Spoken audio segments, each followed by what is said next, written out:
From the mountains of central British Columbia to you listening around the world, this, my friends, is Spaced Out Radio. I am your host, Dave Scott, sitting in the captain's chair of SOR headquarters. We welcome you to tonight's show on our terrestrial affiliates across North America and digitally on TalkStream Live and Revolution Radio. If you want to take a listen to our archives, guess what? We have them free for you. Just do me the favor, hit that subscribe button when you go to youtube.com/Spaced Out Radio. You can follow us on Twitter as well, at Spaced Out Radio for the show. My personal handle, at Dave Scott SOR. Our website is spacedoutradio.com, where we have a plethora of features for you. You can rock out to Bumblefoot, read up on Captain Shirk's SOR Newswire, and much more. Tonight's show is brought to you by Chive Charities. Help make the world 10% happier by visiting Chive Charities today. You can find them on our website. You know, I always get excited when this happens, man. I really do. The crypto guru is back where he belongs on Spaced Out Radio. Ronald Murphy is an historian, researcher, and a majestic writer when it comes to all things paranormal encrypted. Ron is known as one of the top folklorists and legend seekers, as well as a paranormal investigator who delves into the legends to discover the facts. His on-book series is about everything weird and strange that can be found in bookstores across North America and on Amazon. He's had several television and documentary appearances over the last couple of years. His website is cryptoguru.net. I'm taking credit for that, by the way. I am so taking credit for that. Then at the bottom of hour number 3, I will bring you the SOR Newswire, brought to you by Paranoia Magazine. Crypto Guru, it's always good when the children come back home and say hello to mom and dad. Well, this is true because this is the place where I started out, Dave. You're the first person that interviewed me after I put my book out, The Unexplained World of the Chestnut Ridge, and this is truly coming back home. I love it. I absolutely love it. And you know, Ron, there are very few people in this industry, and you know this from your time, because you and I kind of entered it at the exact same time, very close. And you know as well as I do, because you've been on a learning curve much like I have. This is a strange industry, and to find good friends like I consider you and you consider me is very, very difficult in this field, isn't it? Oh, it's extremely difficult. I think the best way to look at this, the analogy to look at this, is almost like if you're dealing with the world of academia, because everybody is trying to find their particular niche, and it's the idea of publish or perish. You know, it really is. You have to come up with something new all the time, and sometimes that's a difficult thing. So people will, jump on your back. They'll jockey for position. They'll use you in any which way that they can.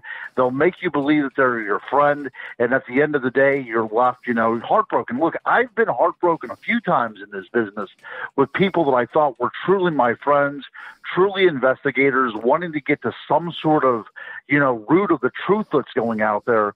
And at the end, I feel, myself, I'm sitting there alone, with nothing to go on. Absolutely, what you said is absolutely true. Very few honest, genuine people in the field, and that's the reason why I keep on coming home to Spaced Out Radio, is because this is one of those places where I can sit back and take my shoes off and make myself comfortable. Well, and don't forget to grab a beer from the fridge. It's always stacked for you, my friend. Always stacked for you. I want to ask you, with all the competition out there, Ron, people self-publishing books, people who are, podcasting, broadcasting on YouTube, taking this whole social media aspect really to the next level.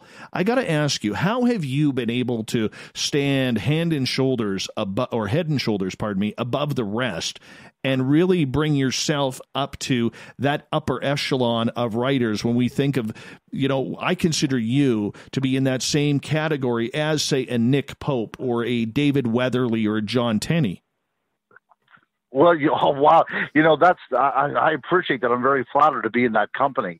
The way I look at the world of the paranormal is, first of all, I'm in awe of it.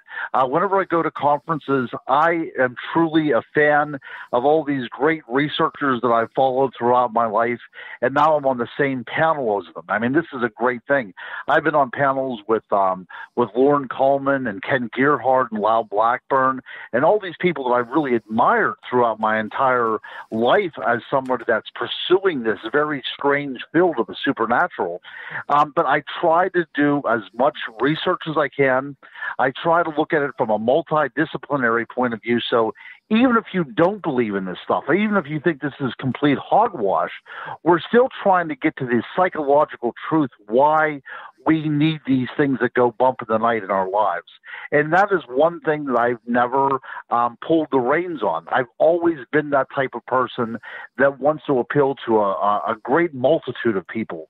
So if you pick up my book and you're really into this kind of stuff and you're looking for the truth, then this is for you. I'll have some great, stories in there about my research. But then again, on the flip side of it, if you do not believe in this and you just have a passing interest, my stories that I put out there and the research that I do is also going to make a sense because I look at the Jungian type of psychology, the idea of a collective unconscious. In all of my books, I try to follow these kind of lines, connecting the dots, if you will, throughout history of all these great type of, creatures, from Bigfoot to lake monsters, werewolves, vampires. I try to make it as easily accessible to as many people as possible. So if you've never read my book or any of my books, I would urge you to pick up one. I mean, you can get them, like you said, on Amazon.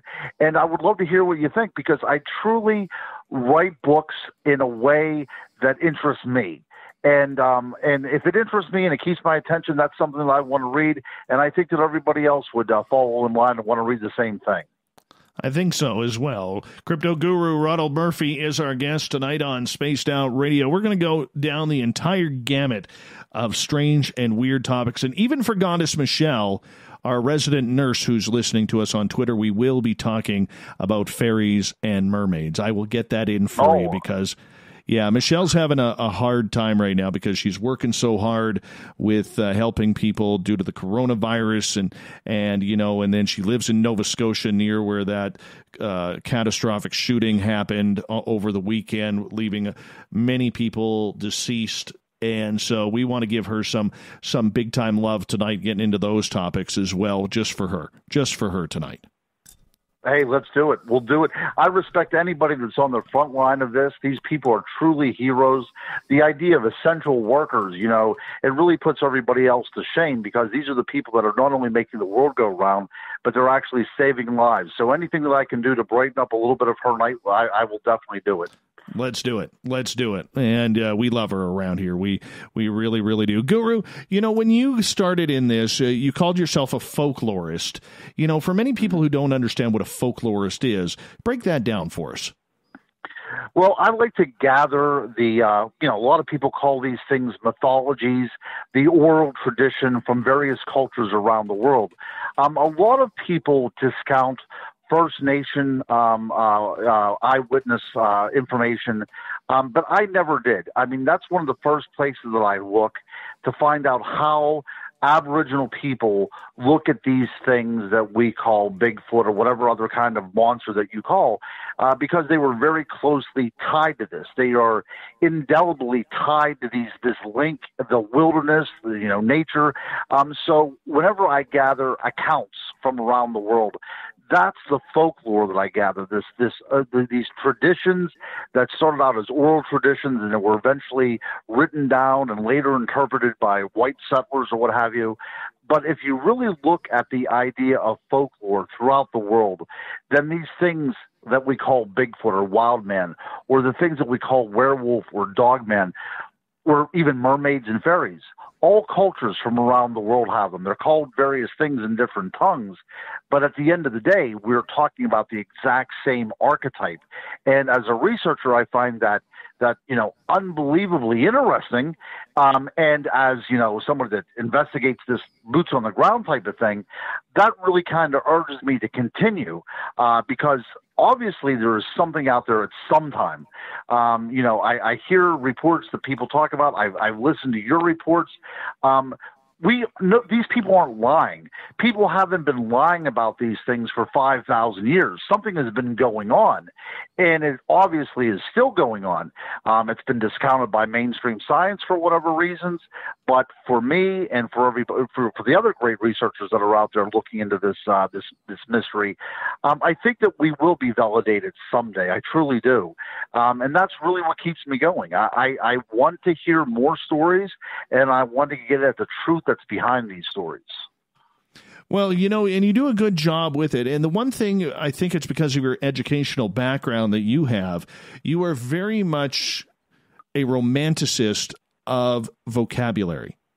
And I don't know how else to put that, because you're extremely eloquent, you're extremely bright, you're not going to find spelling mistakes in your book. Doesn't that drives me nuts, man? When I read a book, man, and I am coming across spelling mistake after spelling mistake, it's like, geez, didn't anybody put this through spell check? Where's the editor on this, man? Where's the editor?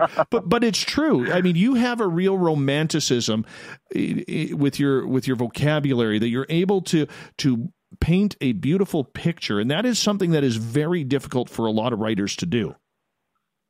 You know what, it is. And I was lucky that I did have a very good education. I have a degree in literature from the University of Pittsburgh. I have a degree in religious studies also from the University of Pittsburgh, and I went to graduate school.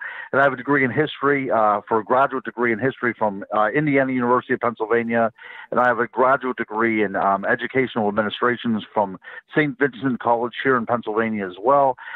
So I do have an educational background, but I also want to tell the listeners that may not know this, that I'm also a poet. Poetry is one of the things that has always really kind of inspired me throughout my life. And I have a few collections of poetry out there right now. I have Northern Star, which just came out a couple of years ago. And about 4 years ago, I put out a collection called Gypsy Heart. And then my fiance and I, Julie, we just released a new book called Melancholia. And I will have Ars Erotica, which is a completely new kind of book. Not what you're thinking, of course, but it's called Ars Erotica, and that is out now as well, too. It was just released about 2 weeks ago. So poetry is something that's always inspired me as well. So I think whenever I approach anything, it's always going to have that kind of romantic take to it. And it's interesting that you called me a romantic, because one of the critics actually gave me a very nice review on my poetry, and they called me a modern romanticist, which I really do like, I really hold dear. But the idea of romanticism is just that you see the world a little bit beyond what you're dealing with. You can see a world picture. You know that you belong to something greater than just the world inside your home. And I look at that not only in my poetry, but also in the way that I research the supernatural as well. It's just not all about us. It's just not all about, 21st century technology or the place that you live. It's about so much more. It's about this infinite chain of being that connects everybody together. Let's get into it, because we have so many topics to cover with you tonight, and these shows with you always go incredibly fast. They do. So, you know what? We're just going to start jamming things in. And the reason why is, in our Revolution Radio chat room, Captain Kirk in here asked me to ask you about Thunderbirds. And he's saying that he's actually had 2 sightings, one in Boulder, Colorado, and once by Golden, Colorado. He said the first time this Thunderbird actually tried to attack him, and the second time he saw it, it was trying to grab a turkey vulture out of midair. For people who don't know or aren't familiar with the turkey vulture, of course we are, but of the Thunderbird, and I'm not talking the United States Air Force Thunderbirds, okay, but with the legend of the Thunderbird, let's get into it. What's happening with this giant bird? Well, first of all, let me point out that the person that said they saw it attacking a vulture, That's very interesting because the majority of the Thunderbird sightings that I follow up on usually have the vulture as the culprit. A lot of people don't understand that there's birds out there with an 8-foot wingspan that sometimes, will pick up roadkill along the road. The first time I ever ran into a turkey vulture, I was going around a corner, and it was over a deer carcass, and it had its wings outspread. It looked like something off of the Wild Kingdom, and its wingtips almost touched from one side of the road to the other. I mean, they're massive birds. So whenever an eyewitness says that it sees a bird even larger than that attacking it, then there's something to be said there. So a Thunderbird is part of the Native American imagination. It's also part of the First Nations imagination as well, too. You have a lot of this stuff coming out of the Plains Indians. And the reason why they called them a Thunderbird is this was a very large, avian that would come in with the storms. Now, from a zoological perspective, this does make a lot of sense. Something that is that large, and we're talking about a wingspan the size of a Cessna. Some people have reported them that large. We're talking about an animal that would take a lot of draft and a lot of uplift to keep something like that up. These are soaring birds. These aren't like falcons, so they're not going to be propelling themselves very quickly.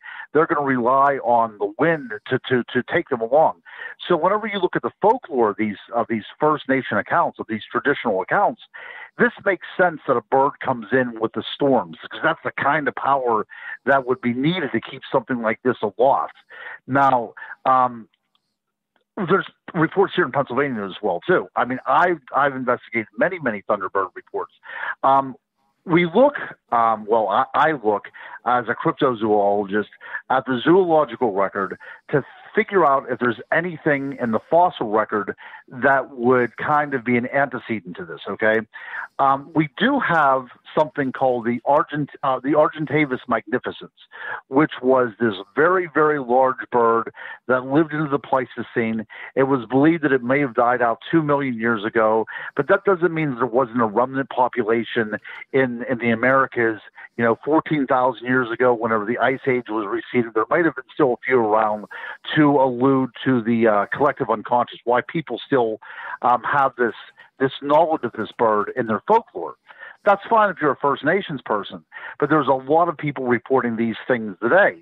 Now, my question is, why are we not finding 14-foot-long pinion feathers? And I have an article about the Thunderbirds in my book, The Unexplained World of the Chestnut Ridge, because they are reported in western Pennsylvania. And I spoke to a lot of people, and they said that an animal this size would appear on radar. So are we talking about something that's a physical bird flying around, or are we talking about some sort of manifestation from another world, or something that comes in from another dimension?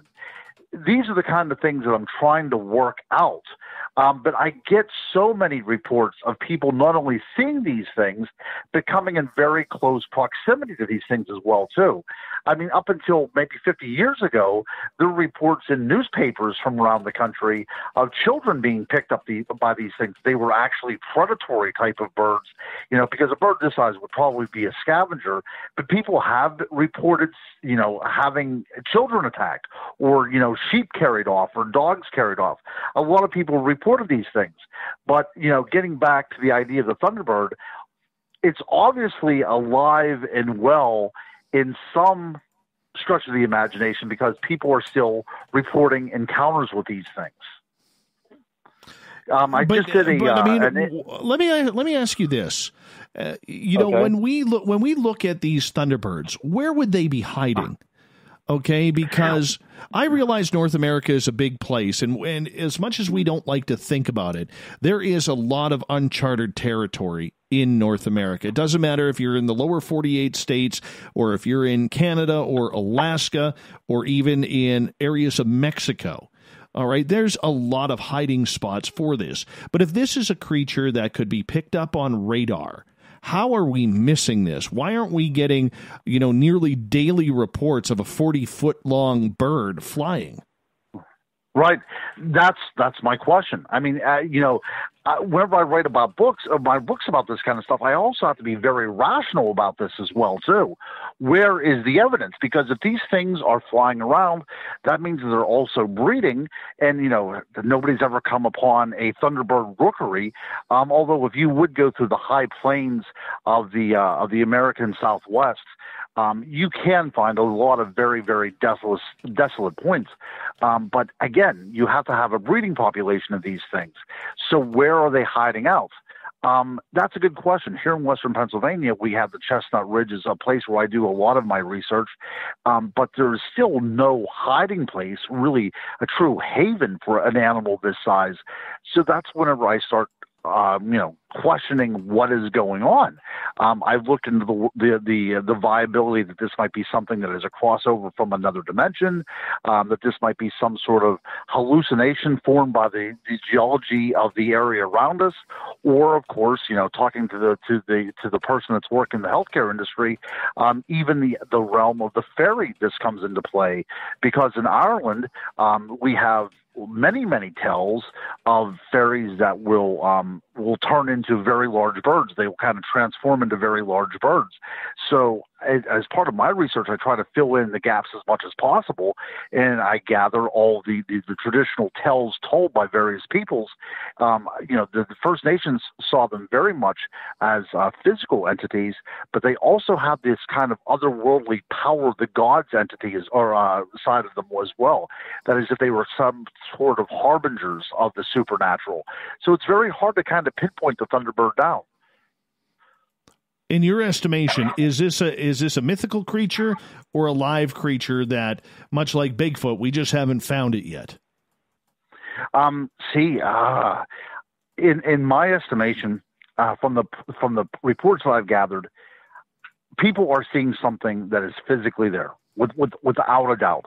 I interview people that are very young to very old, and there's something there that doesn't quite meet the eye, and it's something that is also not cataloged in science. This is not a misrepresentation of a vulture or an eagle or anything like that. This is something completely out of the ordinary. And a lot of people who are not, they're not up on their zoology, of course, or they don't have a working knowledge of Pleistocene animals.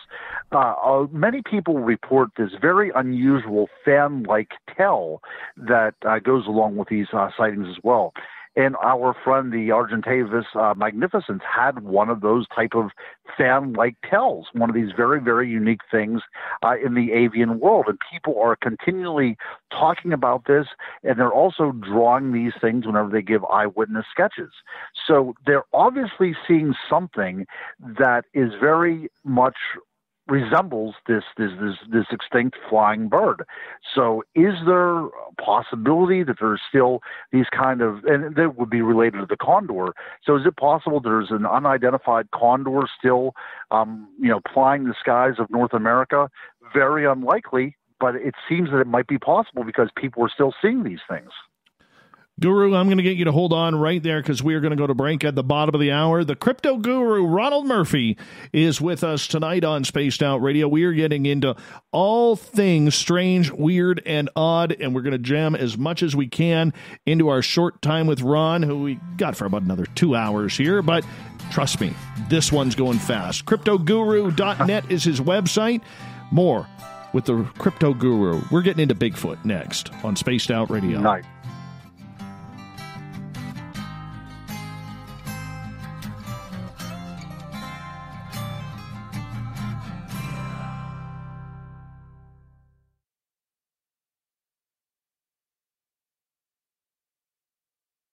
Hey, space travelers, this is John Resig, founder of the Chive and Chive Charities. If you know anything about our website, you know we like to do things a little differently. We're not some faceless organization collecting money for a nebulous cause. Our donor dollars go directly toward life-improving items. Then we give those items directly to an underdog who needs it most. To become a donor with Spaced Out Radio's official charity, Chive Charities, just go to chivecharities.org/donate. From the heartlands of Canada to beards around the world, we know how to take care of you. Fill your follicles with the Mighty Moose Beard Oil. All our oils and balms are handmade and 100% natural ingredients because we care about your beard. And hey, use the promo code SOR2019 and get your Mighty Moose Beard Oil today. You can check us out on our website, mightymoosebeard.com.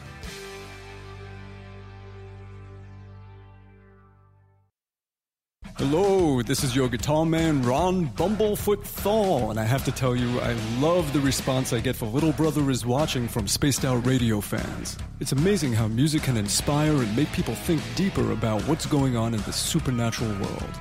You can head over to my website, bumblefoot.com, to check out my music, my guitar workshops, my touring, even check out some of the hot sauces that I'm working on.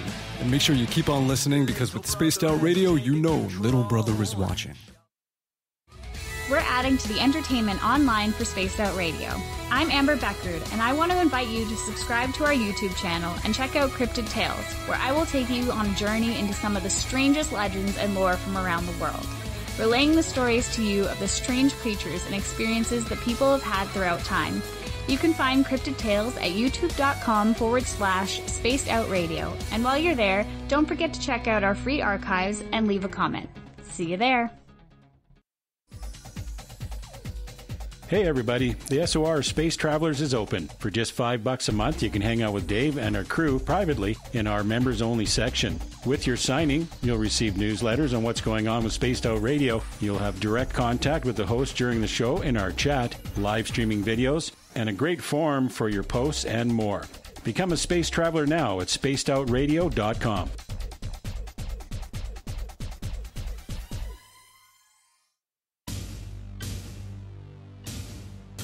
You wanted new SOR gear, and now you can have it. The SOR Vault is fully stocked with t-shirts, hats, hoodies, mugs, and everything in between, with great logos for you to choose from. So head on over to spacedoutradio.com, click on the SOR Vault, and go shopping. Pricing is quite affordable, and you can look good representing your favorite show. So go to our website and pick up your new SOR wear at the SOR Vault today. If you like it hot, real hot, then heat up your meals with Bumblefoot hot sauce. Get your Bumblefoot hot sauce today. The sauce, Bumblicious, and the 4 million Scoville unit Bumble.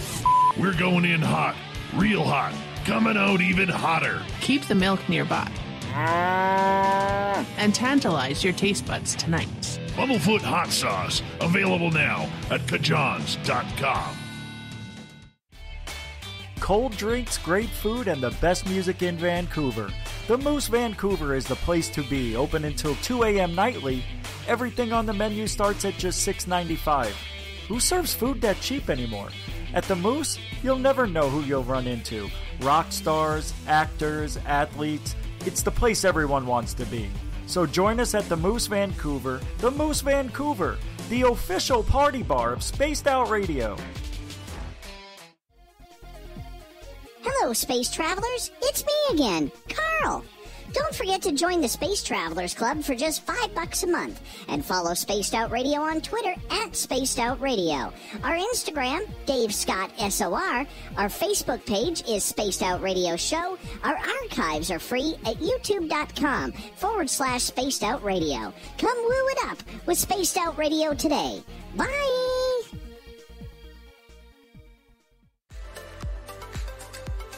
Are you looking for great advertising value for your company?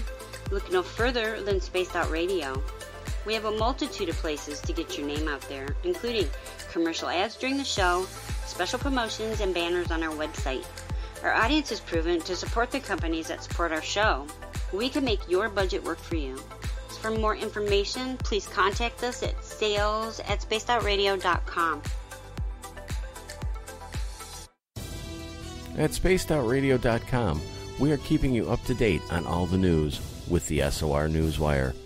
Captain Shirk leads the team that is bringing you the news of the day and exclusive stories on everything paranormal and supernatural. It's free to read, it's updated daily, and it's right there for you. The SOR Newswire is a one-stop shop for the news of the day. Check it out at spacedoutradio.com today. Need that weekend supernatural fix? Look no further than Spaced Out Saturday right here at spacedoutradio.com. I'm Stacey Edwards. And I'm John Edwards. Each Saturday night, Stacey and I are going to bring you the best in paranormal, cryptids, UFOs, you name it, and we're going there. It's all about the experience and to share the knowledge with all of you. So tune us in every Saturday night on Spaced Out Saturdays, starting at 9:06 p.m. Pacific, 12:06 a.m. Eastern, only at spacedoutradio.com. We're taking Sunday nights out of this world on Spaced Out Radio. This is Michael W. Hall, also known as the Paranormal Lawyer. Together, we're going to go on an exciting journey into the unknown. I'm going to bring you some of the best interviews in the paranormal and supernatural to start your new week off on a freaky note. So tune in to Spaced Out Sundays with me, Michael W. Hall, only on spacedoutradio.com.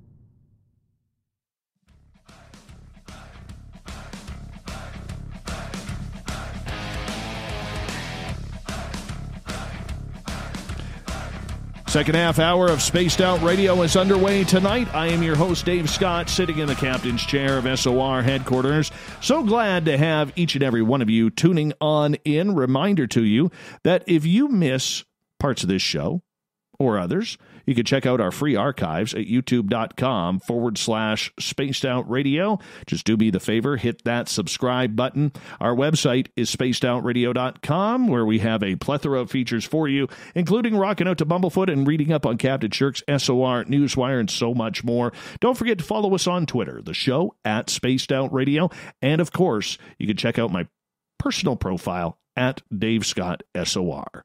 Tonight, we got the crypto guru here, and we're going to get into some Bigfoot. Ronald Murphy is one of the most successful and naturally blessed authors. And if you're looking for a great author who can really tell us a story, I got to tell you, Ronald Murphy is the guy. That's why we call him the crypto guru around here, cryptoguru.net. And he's got a great podcast with the triple B, Big Bad, make that quadruple B, Big Bad Brian Bowden, called Inside the Goblin Universe. You want to check that out as well. Brian's got a good beard as well going on here. So he does. He does. Yeah. How you been doing, man? Thank you for coming on. Oh, hey, I'm looking for. This is the highlight. It's been probably about a year since I've been on. I think it's been about that long, if I'm not mistaken. Yeah, it's been a while. Oh, but, yeah, it's been a while. So we can't have that anymore. So I've been looking forward to this since I talked to you last week, and we got to make this more of a habit. Well, I agree with you. I totally agree with you, and let's make sure that happens. Let's make sure, because when you come on, everybody wins. Each and every one of our audience members wins. So, I mean, that's how we are. Hey, I want to get into a little bit of a controversial story that seems to have really, really reared its ugly head again, and this is attacking one of the gentlemen who filmed the legendary Bigfoot film out of Bluff Creek. Bob Gimlin has been accused of killing Bigfoot, along with Roger Patterson, and allegedly there is this cover-up that went on with John Green, Bob Titmus, and it's really affecting Gimlin, who really has never been a rich man. His video is only second to the JFK Zapruder film that has been disputed as much.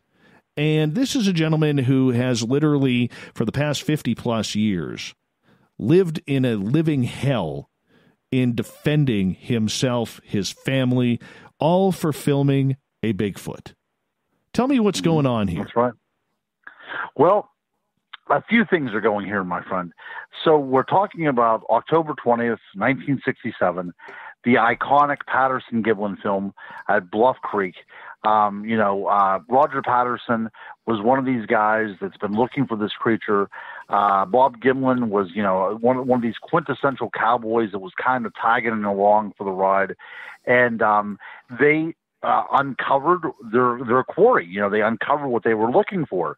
And you have that very, very shaky image of what is now called Patty. This obviously female bipedal hair-covered creature that looks back at the camera and takes off into the woods. Now, this, for our collective imaginations, is what Bigfoot looks like, and it's from that film that so many people have come into the field. That's one of the things that started me. As a kid, I remember watching it on one of those Sun movie productions, and you see this thing walking, and it doesn't make any sense. From a little kid looking at it to an adult looking at it right now, it doesn't make any sense because it looks so good. And we're talking about something that is over 50 years old. So, it looked like people had filmed, a Sasquatch. Now, over the years, a lot of things has come about. And one of the newest things is that what was recorded was the aftermath of a massacre.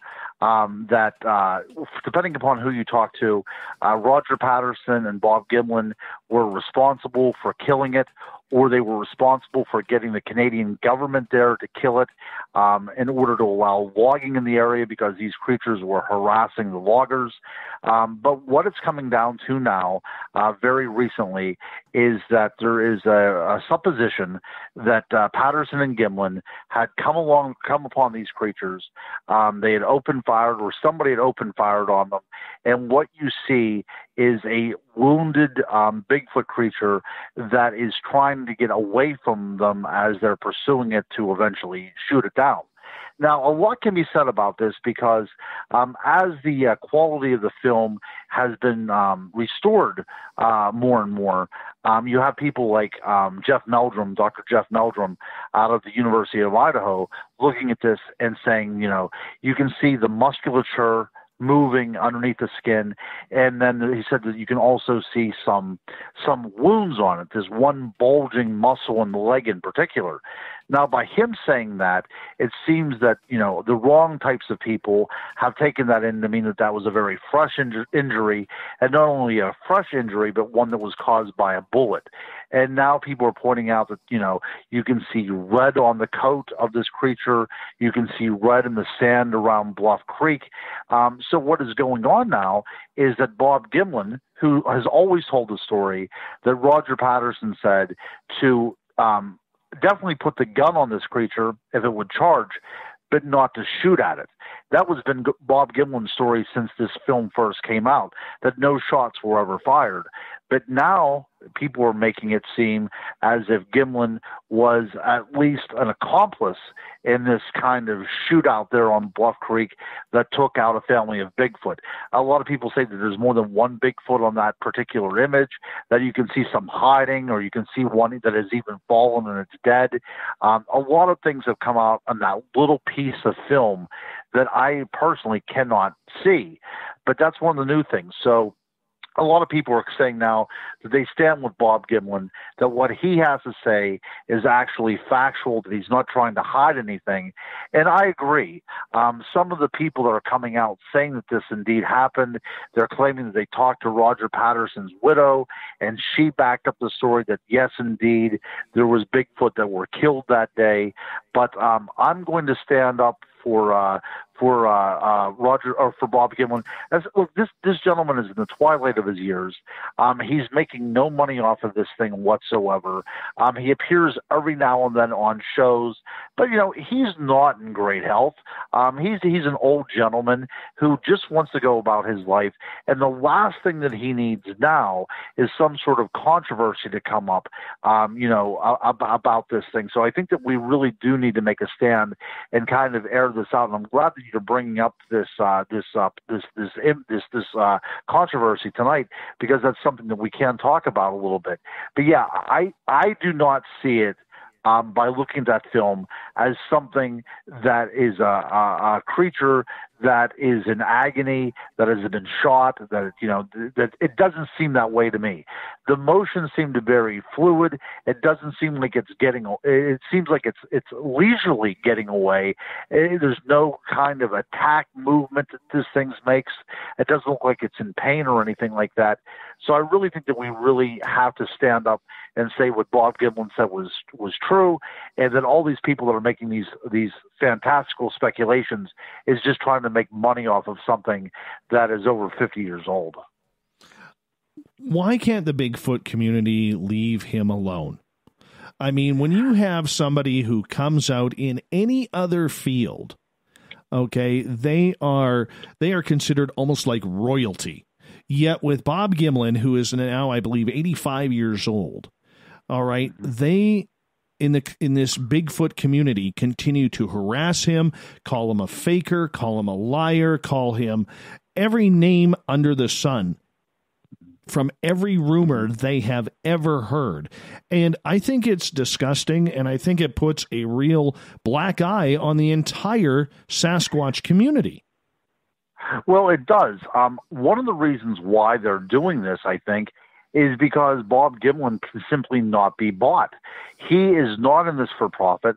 He's not going to take a paycheck from somebody to side with them. He's a genuine human being. He's telling his side of the story. He's a very matter-of-fact gentleman, and he has really nothing to profit off of it. If he wanted to, think about it this way, Dave. If he wanted to profit off of this, and he wanted to change his tune and say, yeah, sure, we opened fire and all this stuff, he could make a lot of money off of this. He could write a book. He could have a ghostwriter write a book about the Bluff Creek Massacre and all this other kind of stuff. But he doesn't, because he's sticking with the story that is true, that what they had encountered that day was something completely out of the ordinary, and there was no shots fired. But I think the reason why there's so much backlash against this gentleman is simply because he is genuine. He's not there trying to make friends. He's not there trying to make enemies. But people have vilified him because he is so honest. I truly think that's the reason. Yeah, and you know what? I look at the way that many in this community are, and it actually surprises me that you use the name Dr. Jeff Meldrum, because he is considered to be one of the most organized and top researchers scientifically in the field of Sasquatch. And yet for him to come out with these claims that you can see blood stains in the way the creature is struggling to walk. You know what? I've watched that video 200-300 times. I've never seen it struggle to walk. I've never seen blood on the new footage or anything like that. Are we reaching here? Have we got to that point where we are reaching? Because it just seems like we're trying to create drama where there is no drama necessary. Agreed. I think the analogy that we can make is the idea of publish or perish in this field, that we have to have something new for people to sink their teeth into, some sort of conspiracy, because people like conspiracy. And the more outlandish it is, the more people will tend to take it.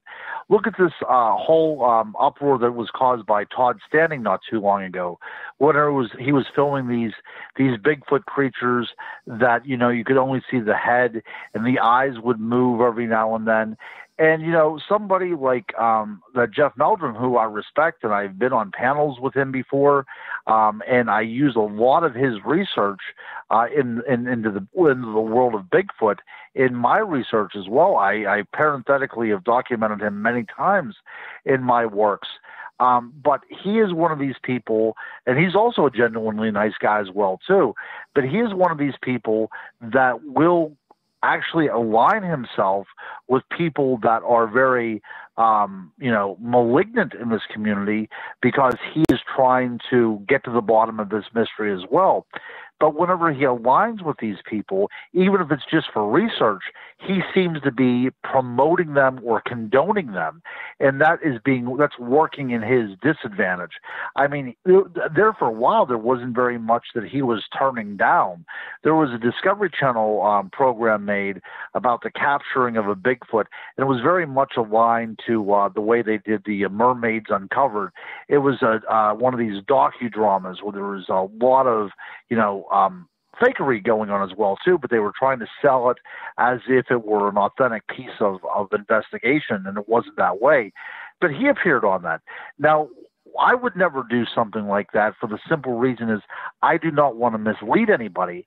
And I don't think that he genuinely set out to mislead anybody, but he will very rarely, it seems, turn down any kind of project. And I think that a lot of that has to go with just that he is trying to find answers to these questions. But in so doing, people are using his prestige and his name against him.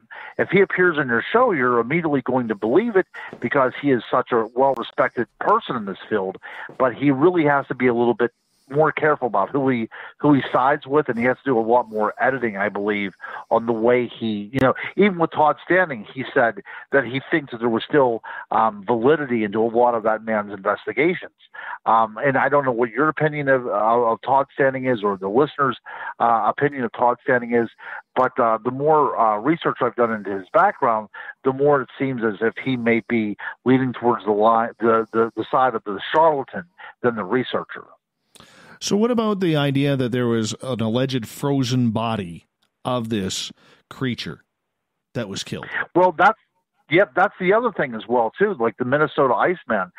Part of this conspiracy as well is that one of the Bigfoots that were shot at Bluff Creek ended up to be the body in that block of ice. I mean, that was one of the other types of things, even though there's evidence of Minnesota Icemen well before this as well, these kind of carnival gas that are traveling around.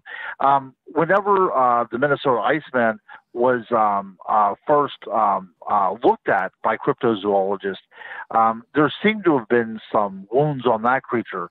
One researcher said that the one eye was actually dangling as if it had been shot in the head, and it seemed to have some blood in the ice as well, too.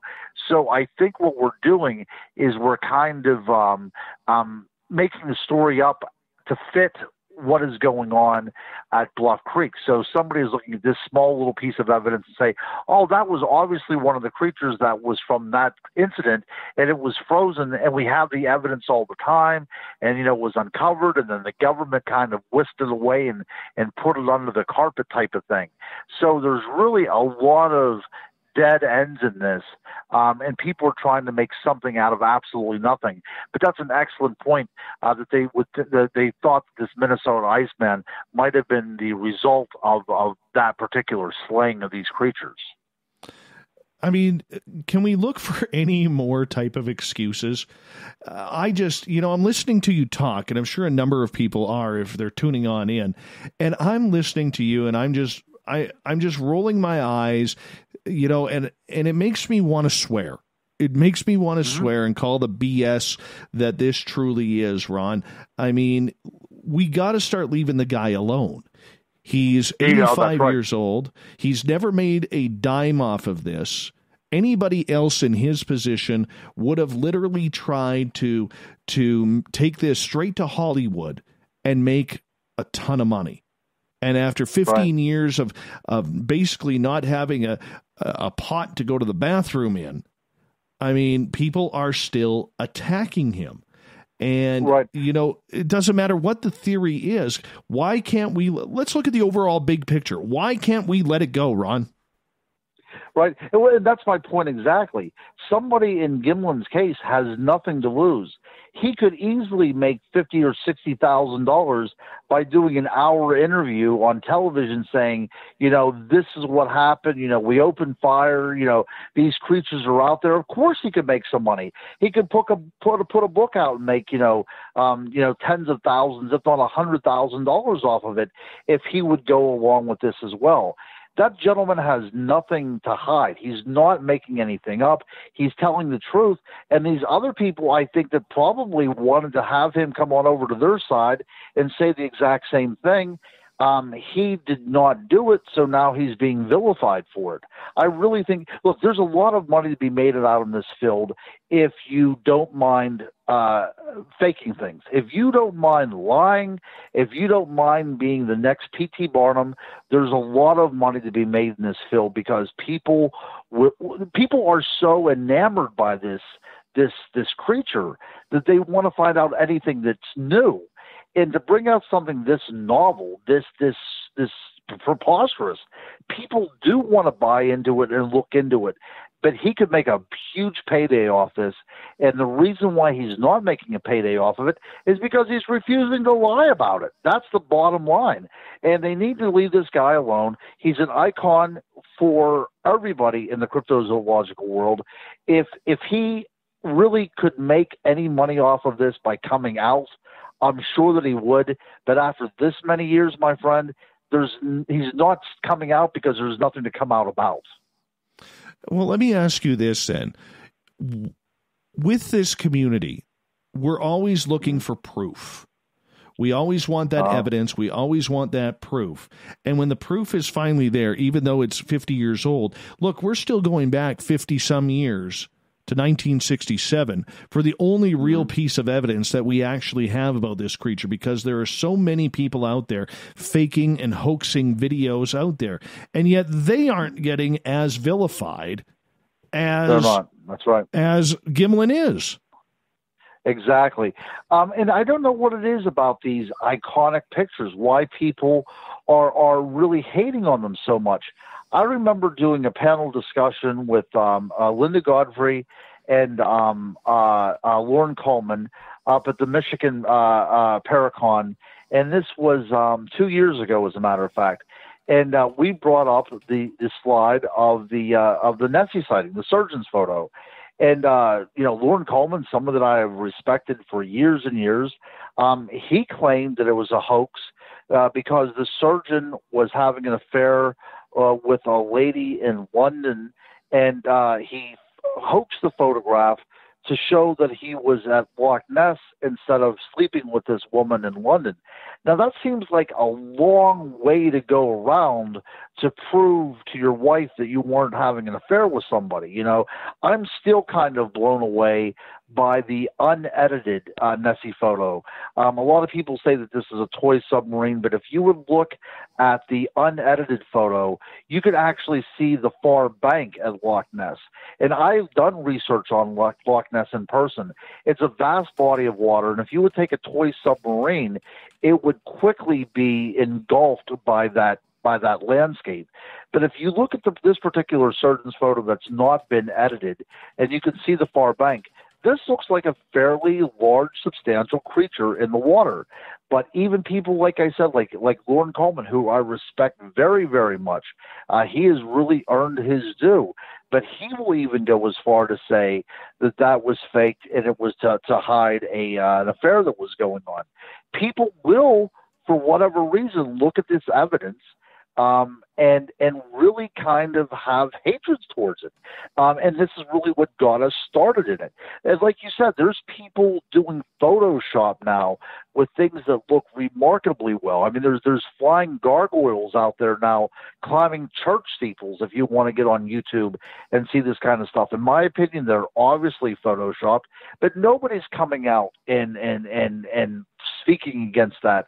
There's one program out called Paranormal Caught on Tape. The vast majority of the segments on that show are things that have been debunked. Some of these things have been debunked years ago, but people are still going on there talking as if these are actual photographs.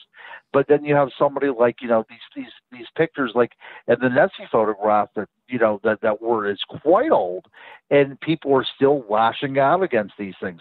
I don't know what it is. I think a lot of it is jealousy. I think a lot of it is that the people that took the photos is no longer here to defend themselves. I think that a lot of it is just ignorance. This thing that people in that particular time could not provide the evidence because somebody has been looking for the same stuff with all this high-tech technology for all their lives. They can't come up with something themselves. I think that has a lot to say, too. Guru, I'm going to get you to hold on right there because we are going to go to break here at the top of the hour. The crypto guru, Ronald Murphy. We got him for another 90 minutes on Spaced Out Radio. His website, cryptoguru.net. Find all his books in any major bookstore or on Amazon.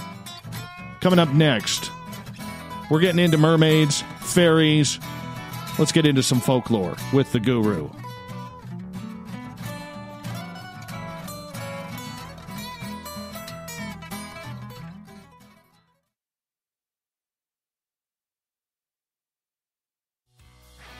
Hi there, this is the paranormal lawyer Michael W. Hall. I'd like to invite you to listen in each Sunday night where we're going to open up your eyes to everything strange and paranormal. I will be hosting some great guests with topics that affect us all, such as UFOs, ghosts, and everything paranormal. Let's learn together on Spaced Out Radio Sunday with myself, Michael W. Hall, the paranormal lawyer at spacedoutradio.com. Hello, space travelers. It's me again, Carl. Don't forget to join the Space Travelers Club for just $5 a month and follow Spaced Out Radio on Twitter at Spaced Out Radio. Our Instagram, Dave Scott SOR. Our Facebook page is Spaced Out Radio Show. Our archives are free at youtube.com/Spaced Out Radio. Come woo it up with Spaced Out Radio today. Bye! The party is always on at the Moose Vancouver. The Moose Vancouver is where you want to be when visiting Canada's West Coast. Open until 2 a.m. nightly, the Moose cranks up the rock while serving some of the best-rated food in the city. The menu starts at $6.95. Why party anywhere else in Vancouver when the Moose is right there? Get your horns up and rock with the Moose, the official party bar of Spaced Out Radio.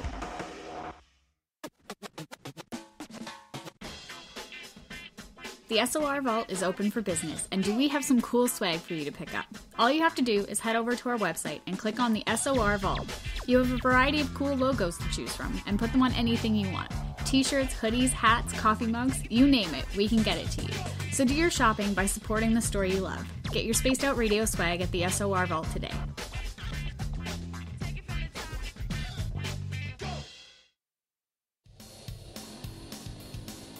We all know on Spaced Out Radio we love a good beard and mustache, so why not take care of your facial hair with Mighty Moose Beard Oil? Made in Canada, we're taking care of beards and stashes around the world. We use 100% natural ingredients with our oils and balms to make your whiskers feel silky smooth. Use promo code SOR2019 at mightymoosebeard.com today.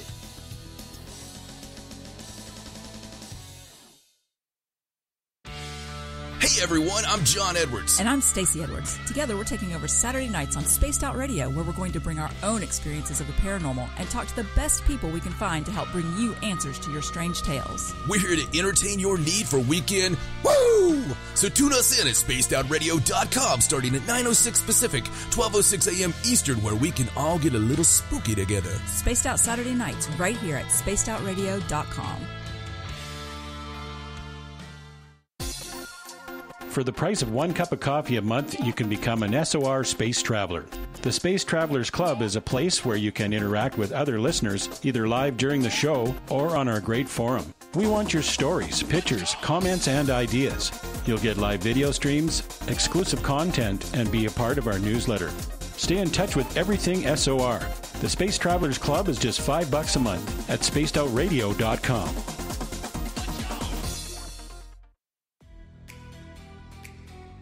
Are you an experiencer of something strange that can't be explained? Do you want help finding out what's going on? I'm Ryan Stacy, head of the Experiencer Support Association, otherwise known as TESSA. We've teamed up with Spaced Out Radio to investigate cases filled out in the SOR Sightlines report. We are independent and there's no cost to what we do. All we need is your experience. Let's find out what's happening together on the SOR Sightlines report. We are scouring the world for the most intriguing stories of your day. Take the time to read up on the SOR Newswire, where our team, led by Captain Shirk, will deliver to you some of the best paranormal and supernatural news, along with some stories that will blow your mind from the weird to the wacky. It's the news outside the news that piques interest, and that's what we're looking to deliver to you. The SOR Newswire, only at spacedoutradio.com. Are you intrigued by Paranormal Talk Radio? You'll love the new Paranormal Radio app from TalkStream Live. You'll find a great selection of talk shows covering UFOs, ghosts, strange phenomena, and much more. Download the Paranormal Radio app now and start listening to the very best in paranormal talk entertainment, including the network you're listening to right now. The Paranormal Radio app, free in Google Play and the iOS App Store. Get your horns up with me on Spaced Out Radio. This is Ron Bumblefoot Thal. Come tune in to SOR where you can hear me rock out with Little Brother Is Watching, the official theme song of Spaced Out Radio.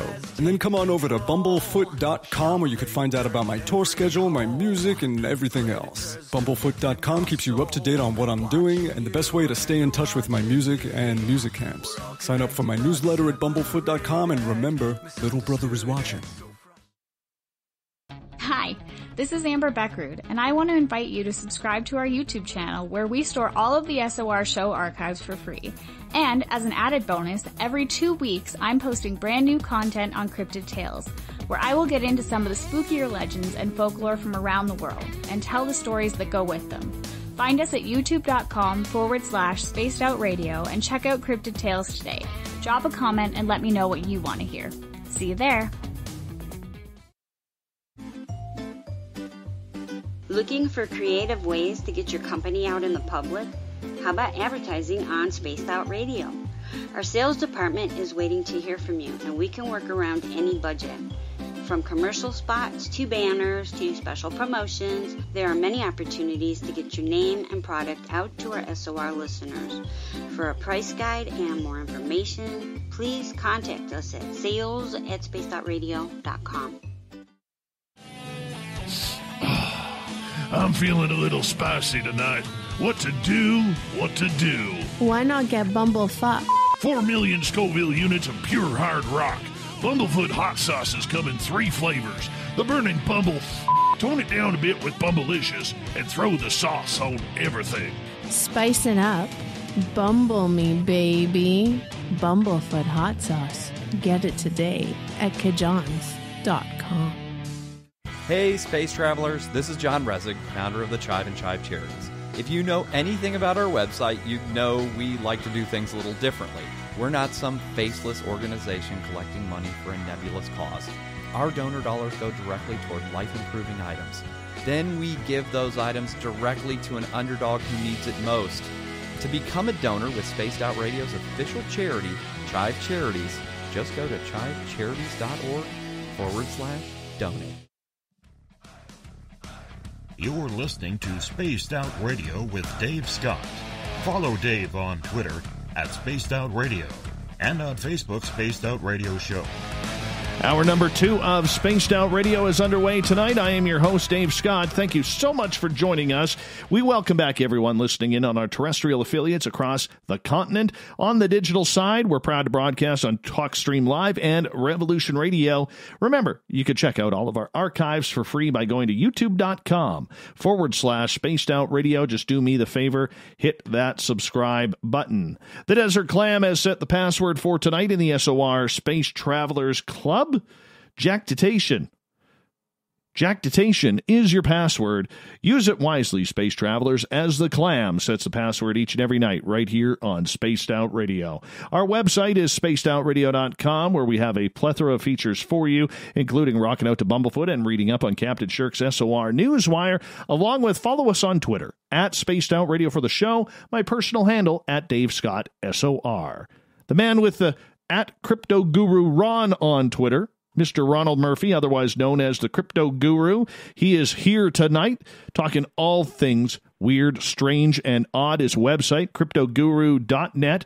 You can find all of his books online like Amazon, as well as in any major bookstore. Ron, welcome back to the show.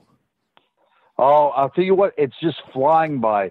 Every time that we're on together, it feels like we're stepping into a time machine, and time just goes so quickly. So, like I said earlier, we're going to have to make this a habit. Oh, absolutely. We got to get you and Bowden on this show, Brian Bowden. We got to get both of you on. I want to know what kind of antics you guys can get up to. Well, you know what? We've met each other several times. We've done a couple conferences together. He's been to my house, actually, which I cannot wait till you get down here as well, too, Dave. It's been too long since because I've never met you in person, so we have to do that. But Brian and I are working on a book right now, which is a rather unique take on some things.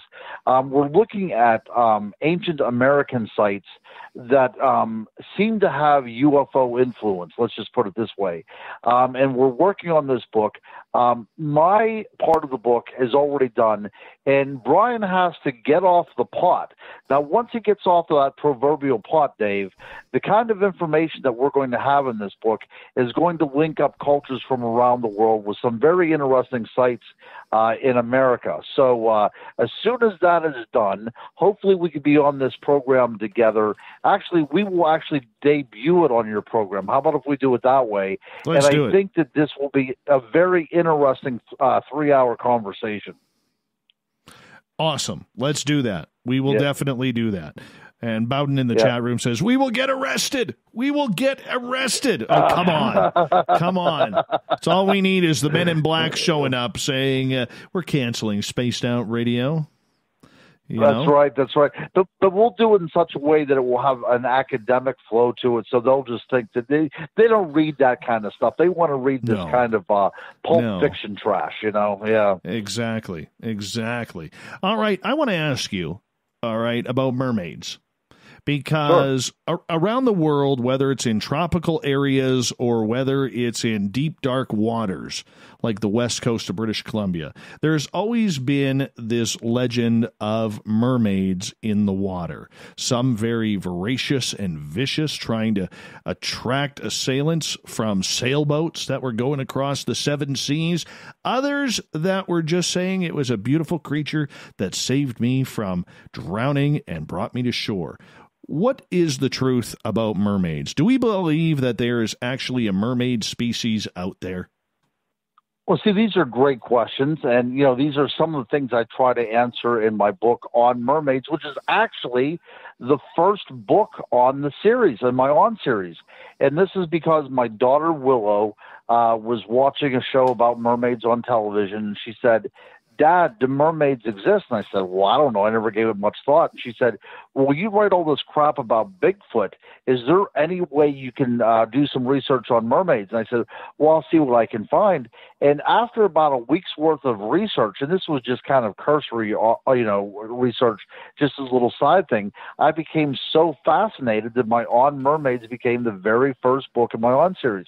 And what I found out was extremely intriguing and, really inexplicable. If you look at mermaid sightings around the world, even in Africa, whenever a lot of the mermaids are sighted in tributaries and waterways, in streams, they appear to be white. They appear to be Caucasian rather than African, which is really kind of telling for a particular culture. And we do have a plethora of mermaid legends in various African tribes that are still being witnessed to this day. As a matter of fact, about 10 years ago, there was a dam being put in, and they actually had to call in witch doctors to try to exorcise the waters because there was a claim that mermaids were attacking the workers that were putting the dams in. So people are still seeing mermaids to this day. Christopher Columbus in his voyage to the New World actually reported sightings of mermaids. And, people think that these might have been, dugongs, or these might have been manatees. But I don't think so. People that are out at the ocean really become intimately connected with the creatures that are out there. And I think by us saying in a modern world that they were misidentifying something is really being slighting these people. These were intelligent people that were able to navigate, these waters by taking bearings on the sun and on stars. These people knew what was going on, and I don't think they were misidentifying anything. I think they were seeing something that was actually out there. And this is odd, but I still, at every conference that I attend, somebody invariably comes up to me and says that they've had a mermaid sighting. One woman actually claimed that she heard a mermaid singing to her from a lake in Reno, Nevada. So, these are very, very interesting things. So what are mermaids? That's the thing. In the Renaissance, we have the great alchemist Paracelsus that stated that mermaids were of the same nature as fairies. That these were elemental spirits, and this was an intelligence that lived within the waters. And I think that makes sense to me as well, too. But if these are intelligences that are in the water, they are manifesting themselves as the typical mermaids, almost always women, almost, very, very beautiful, very tempting. But, from one of the earliest images of what would be called a mermaid is from sub-equatorial Africa, dated to a time whenever the ocean, the Atlantic Ocean, was actually in the desert at the time. So we're probably going back nearly 30,000 years. And there is rock carvings by the San people that show something that looks like it has arms, a head, a torso that tapers down into the lower extremities of a fish. So what are we supposed to do with that? And then you have Greek legends of the mermaids. You have the figures on their earthenware and such. You have the Romans talking about mermaids. And then whenever you get up into the Middle Ages, you have churches that have mermaids in their stained glass windows carved into their pews. So mermaids have been with us as long as any other of these cryptids that we talk about as well. So there's something to be said about that. There's definitely a lineage. There's definitely something to be said about mermaids, from the Aboriginals in Australia that reported them to Native Americans. Like you said, there's Native American lore throughout not only the West Coast out in Vancouver, but also the East Coast of the United States as well. So there's something going on. From a folklorist perspective, this is something that has been part of the vernacular of cultures around the world, and people are still citing this. So there is something to be said about this. Look, we know more about the surface of the moon than we do of our oceans. And to say that there's something out there that could not be very similar to what we would call a mermaid swimming around, that's again, you're not really thinking outside of the box. You're being skeptical, and there's really no room for skepticism in life. That's the way I tell my children. Just because science tells you that it's not out there doesn't mean it isn't out there. It means it's not cataloged, and that means a lot. Until science can put it down and pin it down and take pictures and dissect it, they're never going to say it's out there, but that doesn't mean that it is. That doesn't mean it's not out there at all.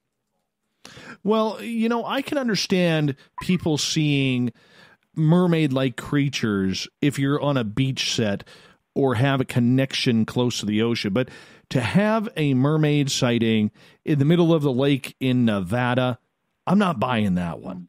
I'm sorry. Well, like the tinfoil comes right off when I get to claims like that.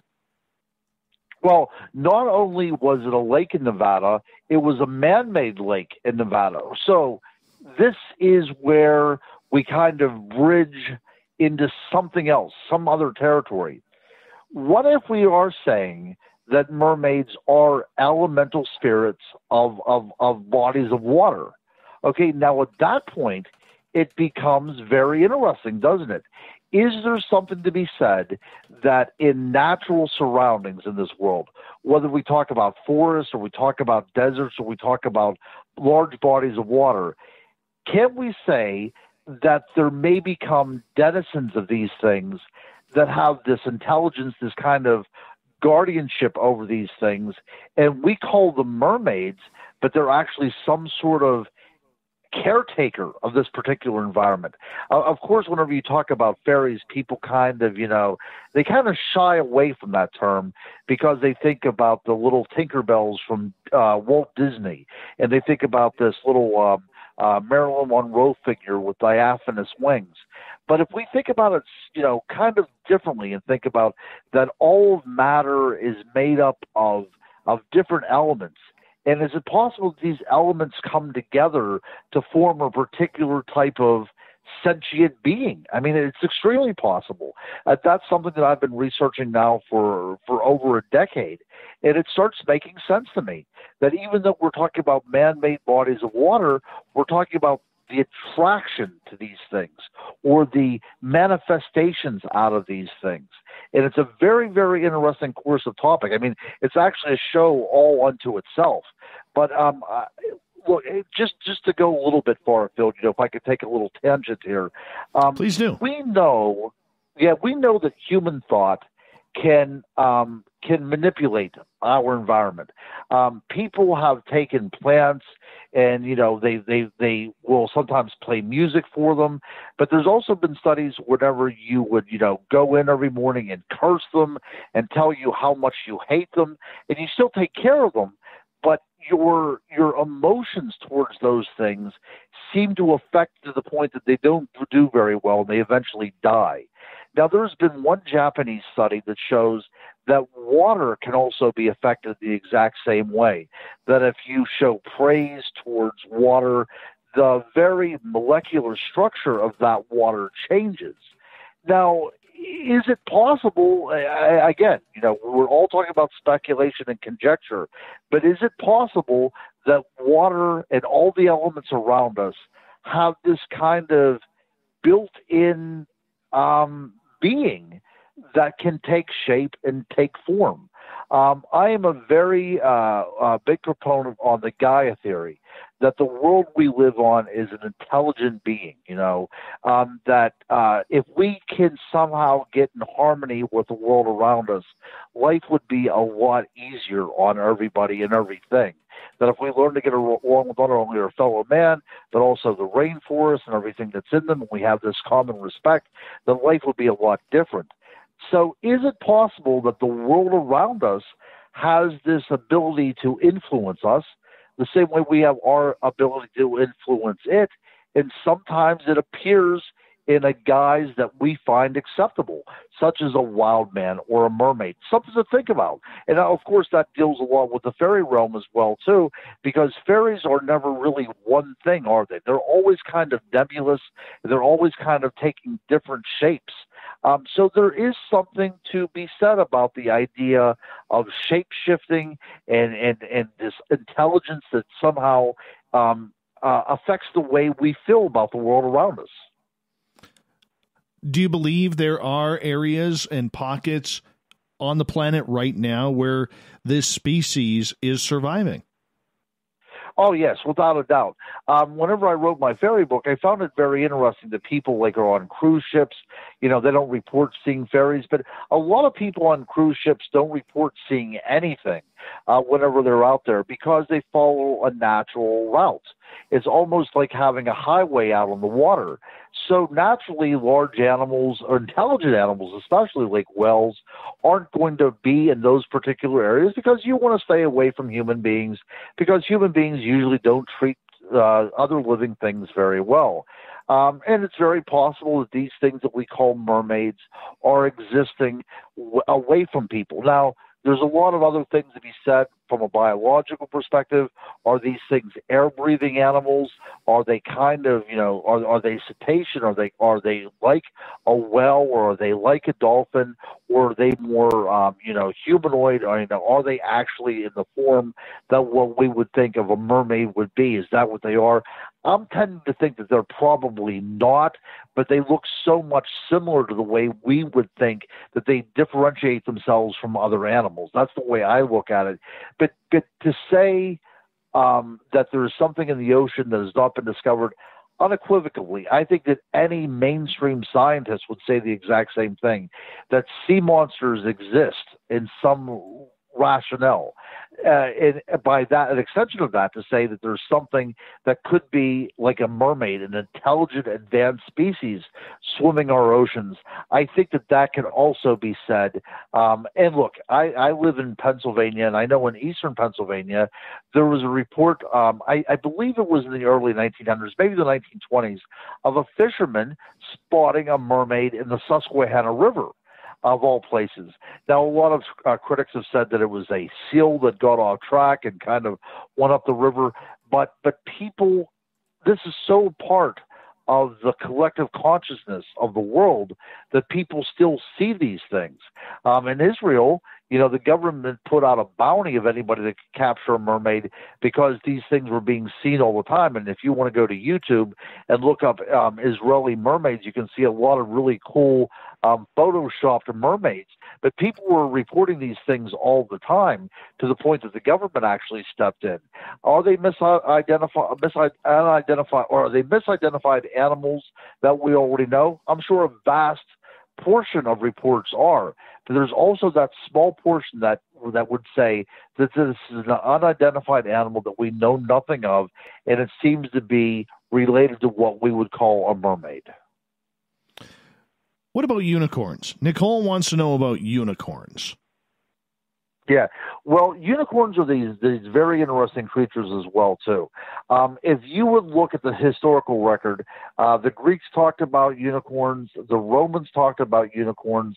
They usually placed them in exotic places like India because, very little was known about India. Alexander the Great went in to conquer India. He wasn't able to do it. He ended up dying not too long after.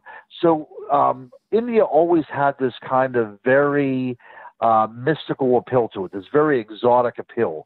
And not only was this the realm of unicorns, but this was also a place where dragons were said to live. This was a place of wild men. There was also supposed to be dog men that lived in certain areas of India. So really anything that was odd and unexplained would come from India.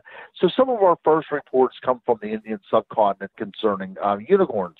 But when we think of unicorn, we almost, always think of the way it appears in British folklore.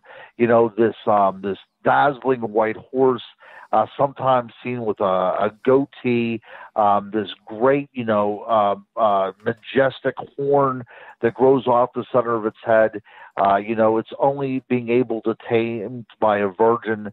And of course, we have the analogies to it being very Christ-like, that this is a pure animal, something out of the environment, something without sin, that evil was trying to conquer or to steal from. And to think that to think that unicorns existed in England, that's a little bit harder to swallow because, of course, the population and everything. But these stories, I was always taught in history that history does not exist in a vacuum. It always comes from something. There has to be some precedent for it. And to think that there was an animal out there, like a horse that had a horn, and not like a rhinoceros or anything like that, even though there are some outlandish claims about these particular animals as well, too. The unicorn always has this bit of mystique that sets it aside from everything else. It's never been vulgar like these other animals. It's always been very, very majestic and very mystic at the same time, very magical. And I think that there is something to be said that at one time there was a creature like the unicorn that did exist. Of course, it's not shown in the fossil record, but that's again where my romanticism comes into play. Well, that's what I was going to ask you. We've never found a body of this, and we think of this creature as mythical, much like the Pegasus. Mm-hmm. That's right. Right. And like, if we would talk about dragons as well, too, we can probably assume that dragons, especially if you look at the Eastern mythology of the dragons, it probably came about that, farmers were plowing up fields and came across teeth of dinosaurs or bones of dinosaurs and such. But it's interesting because the British dragon or the Western dragon almost always is seen, protecting some sort of gold. It's a very greedy animal that protects gold, and it has this accumulation of wealth that it kind of glowers over. Well, it's interesting because in Mongolia we can find the protoceratops, these skeletons of the protoceratops, because of the way that area is eroded. These things are often on the surface of the ground, very easily identified. And because of that particular geology, there are a lot of gold deposits. So sometimes people come across this protoceratops that has a very beak-like mouth structure. And so in the mind, it's very easy to say, well, it has a beak, so it probably had wings like a bird, and it's over this gold. As you kind of put two and two together, and as it made its way to the west, it now becomes this dragon of mythology. And I think a lot of that I'm going to get you to hold on right there because we got to go to break here at the bottom of the hour. More unicorns, fairies, and megalodon coming up next on Spaced Out Radio with Ronald Murphy, the crypto guru.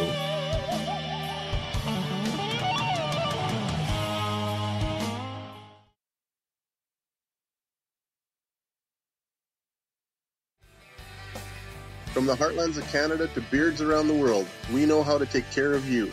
Fill your follicles with the Mighty Moose Beard Oil. All our oils and balms are handmade and 100% natural ingredients because we care about your beard.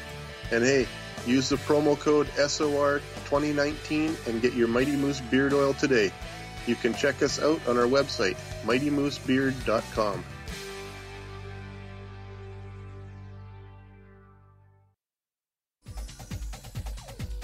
Hey everybody, the SOR Space Travelers is open. For just $5 a month, you can hang out with Dave and our crew privately in our members-only section. With your signing, you'll receive newsletters on what's going on with Spaced Out Radio. You'll have direct contact with the host during the show in our chat, live streaming videos, and a great forum for your posts and more.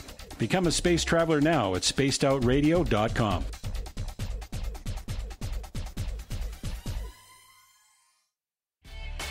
Cold drinks, great food, and the best music in Vancouver. The Moose Vancouver is the place to be, open until 2 a.m. nightly. Everything on the menu starts at just $6.95. Who serves food that cheap anymore? At the Moose, you'll never know who you'll run into. Rock stars, actors, athletes. It's the place everyone wants to be.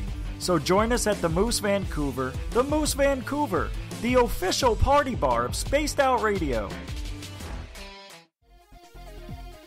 Hello, Space Travelers. It's me again, Carl.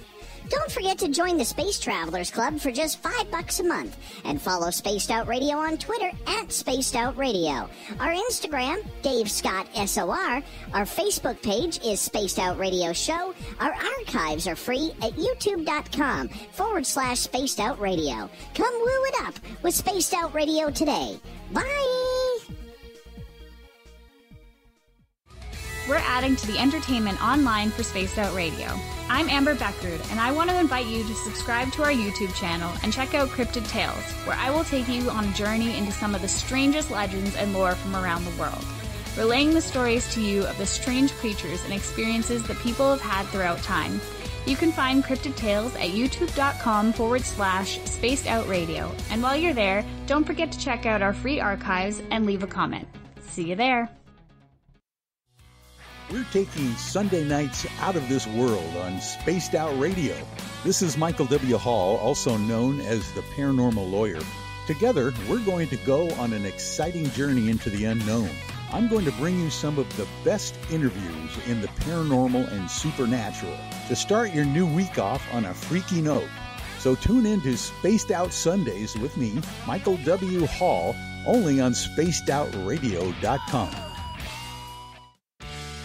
Need that weekend supernatural fix? Look no further than Spaced Out Saturday right here at spacedoutradio.com. I'm Stacey Edwards. And I'm John Edwards. Each Saturday night, Stacey and I are going to bring you the best in paranormal, cryptids, UFOs, you name it, and we're going there. It's all about the experience and to share the knowledge with all of you. So tune us in every Saturday night on Spaced Out Saturdays, starting at 9:06 p.m. Pacific, 12:06 a.m. Eastern, only at spacedoutradio.com.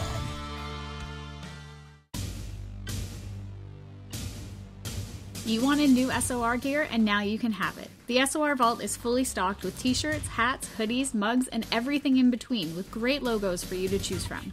So head on over to spacedoutradio.com, click on the SOR Vault, and go shopping. Pricing is quite affordable, and you can look good representing your favorite show. So go to our website and pick up your new SOR wear at the SOR Vault today.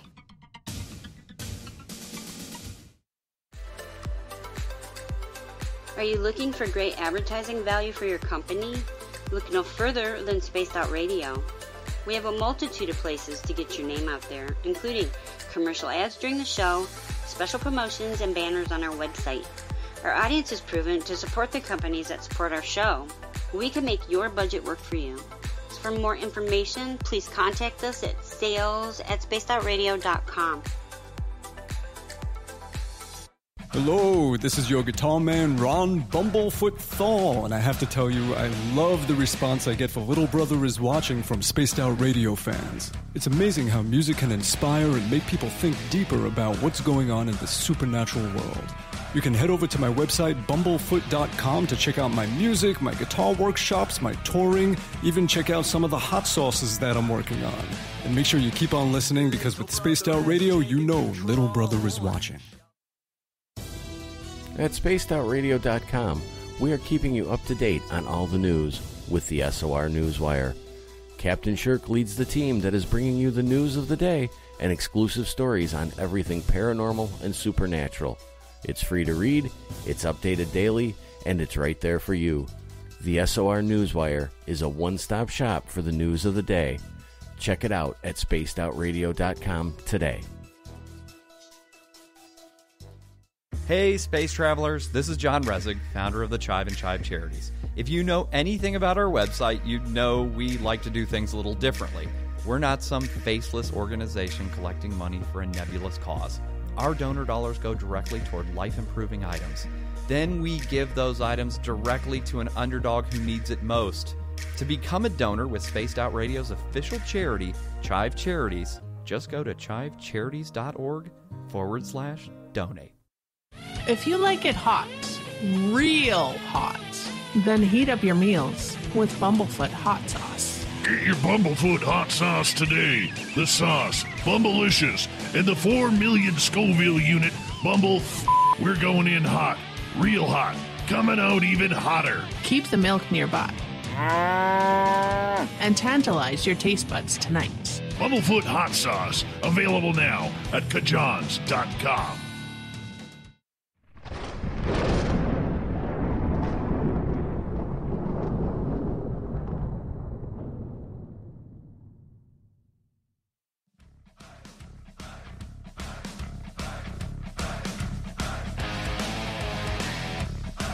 We passed the halfway point of Spaced Out Radio tonight. I am your host, Dave Scott, sitting in the captain's chair of SOR headquarters. Thank you so much for joining us. I want to remind all of you that if you want to check out our free archives, you go to youtube.com/Spaced Out Radio. Just do old Davey the favor, hit that subscribe button. Our website is spacedoutradio.com, where we have a plethora of features for you, like reading up on Captain Shirk's SOR Newswire and getting your horns up for the guitar god, Ron Bumblefoot Thal, and so much more. Don't forget to follow us on Twitter for the show, at Spaced Out Radio, along with my personal handle, at Dave Scott SOR.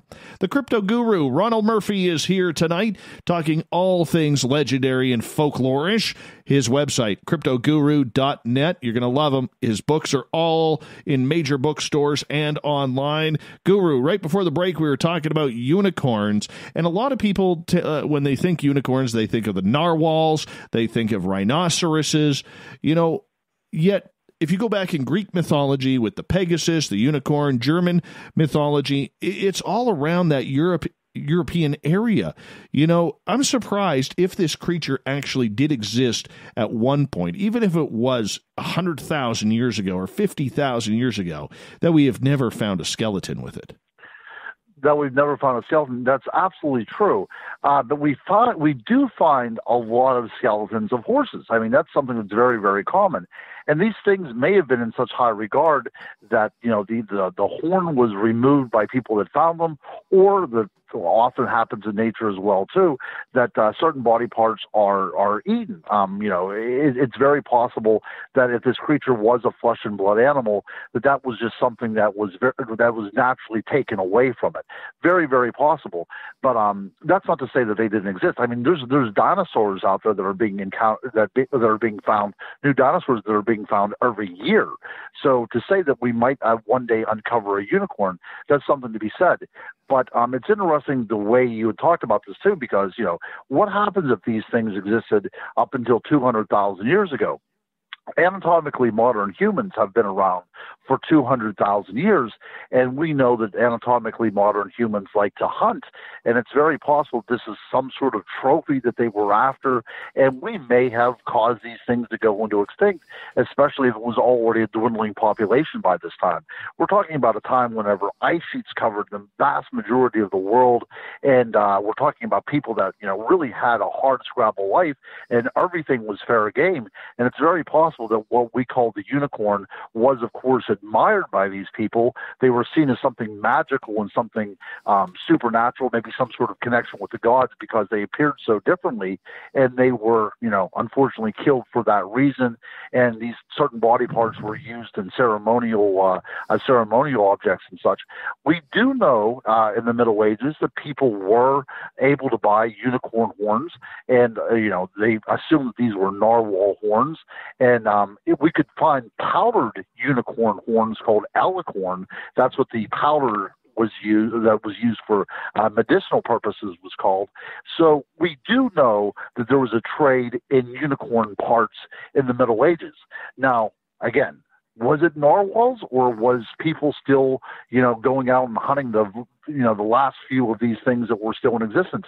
It's hard to say, but it's very possible that that's what was going on.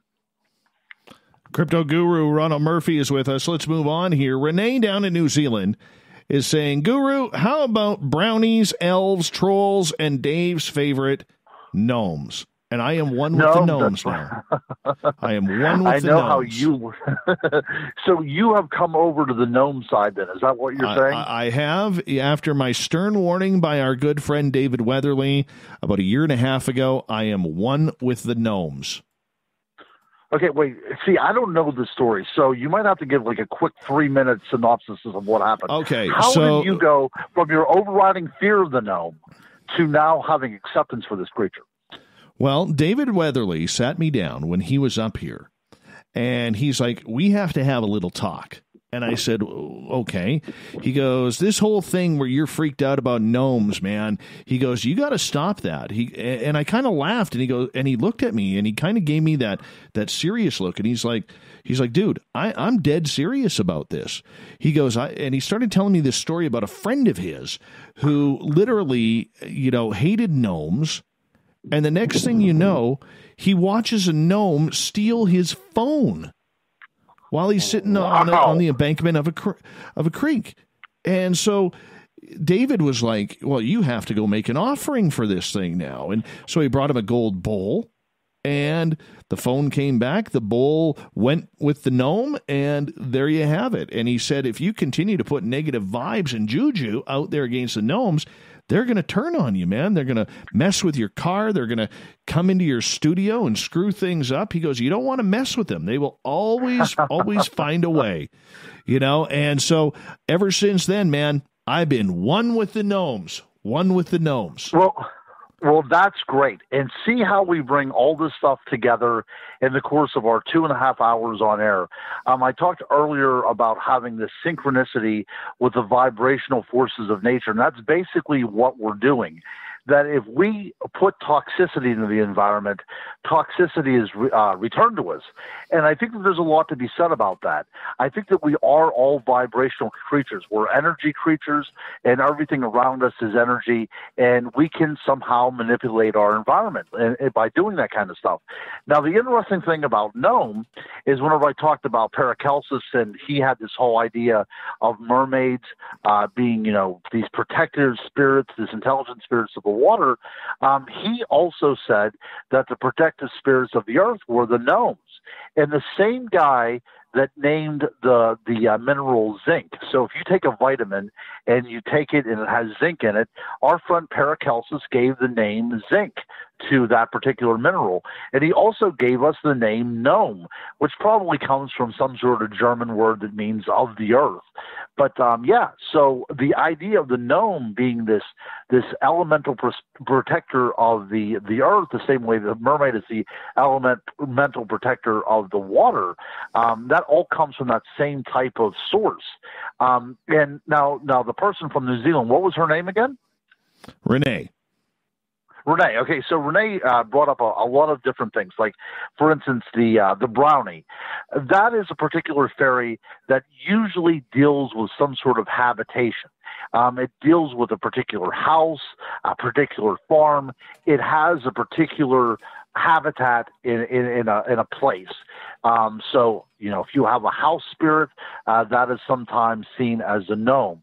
An interesting thing is sometimes gnomes were feared more than ghosts. C.S. Lewis, the writer from the Chronicles of Narnia, said that he actually visited a home that was haunted by a brownie. So a lot of folklore, we see that what people would now consider ghosts, people thought were actually fairies interacting, to cause poltergeist activities, things moving around, or things missing, like you had said, taking things and hiding things. And that can be attributed to a brownie. Now, the interesting thing of a brownie is that usually they're helpful spirits, or at least they're indifferent. They live alongside us, and it's not until we want to have some sort of contact with them, or sometimes one of the big things, especially in the Middle Ages, is if you would leave clothes for them, because oftentimes they went around naked. So if we would try to civilize them by leaving clothes, they would either be very, very mean to you, or they would just simply get up and leave. But if you would let them go about their little daily lives and do their things, gnomes were sometimes beneficial for you, but usually they were never very malevolent in any way. But yeah, that's the idea of fairy. I mean, these are all part of this fairy realm that is so vast and ubiquitous that you have different names for different fairies by where they have it, the particular place they have it, have their habitat. So when we talk about gnomes, these are definitely things that, usually live underground, and they are, for all, intents and purposes, these are creatures that were beneficial to us. That's why I have them in my garden, my little gnome statues. I have gnomes in the studio now. Excellent. The same way they will help your garden grow. The same way they'll help your garden grow. The same way that they will increase your listenership with Spaced Out Radio. That's what happens. That's what I'm planning on. I love me the gnomes. Love me the That's gnomes. Right. All right, you gotta love me the gnomes. And they have beards. They have great beards. Fantastic beards.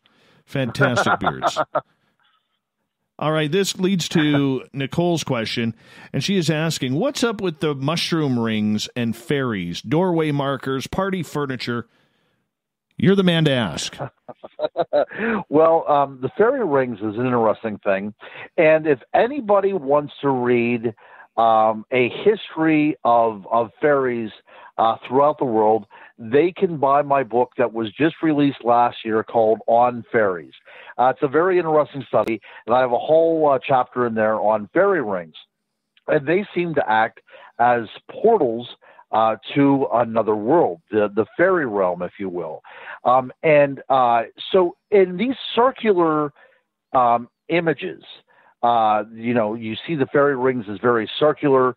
What Brian and I are working on our book about these portals, they're always shown as circular objects.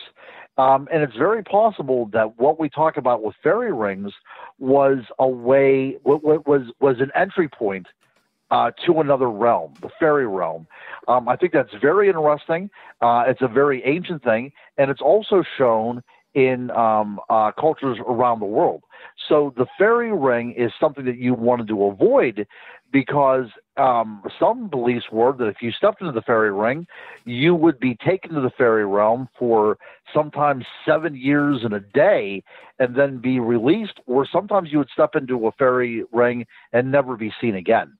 So that's the very scary thing about the idea of fairies, that sometimes, even though you want to interact with these things because you can hear this beautiful music and, you want to dance along and such, sometimes they will suck you into their world, and then it's a very difficult place to escape from.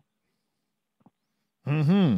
So do you believe that, we set these places up, fairy gardens with little houses, little doors and places? Do we set them up to create that peace, or are we doing it just because it's the thing to do? Well, we're doing it because – this is a great question.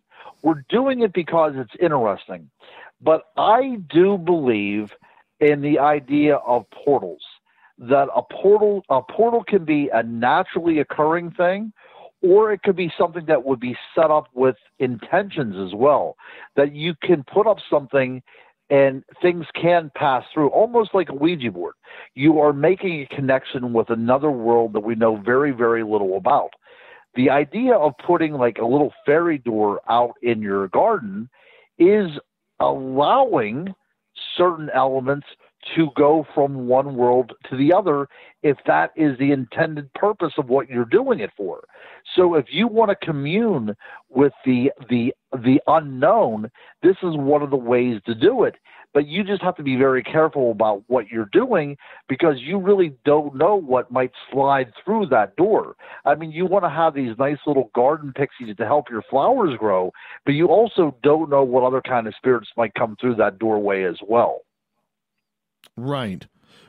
So do you, when you take a look at that and you're setting this up, do you set them up closer to your home, further away from your home? Do you want that interaction? Well, I particularly do, because I go about it in a very studious way. There are plenty of things to research out there, what particular plants are suitable, like thyme, for instance. The herb thyme is something that will attract fairies to your garden, and usually beneficial fairies. But the idea that fairies are both light and dark fairies is in existence as well, too. Not all fairies are fantastic little beings. Some things you don't want around you. So you have to know what you're trying to summon into your garden or into your life. So that's the big thing, because there are some fairies out there that are not only very, very malignant, they have also been known to kill people. I mean, there are stories throughout the Middle Ages for this one particular fairy called the Red Cap, that its cap is red because every time it kills a person, it dips its hat in the fallen victim's blood, so it's perpetually dyed red.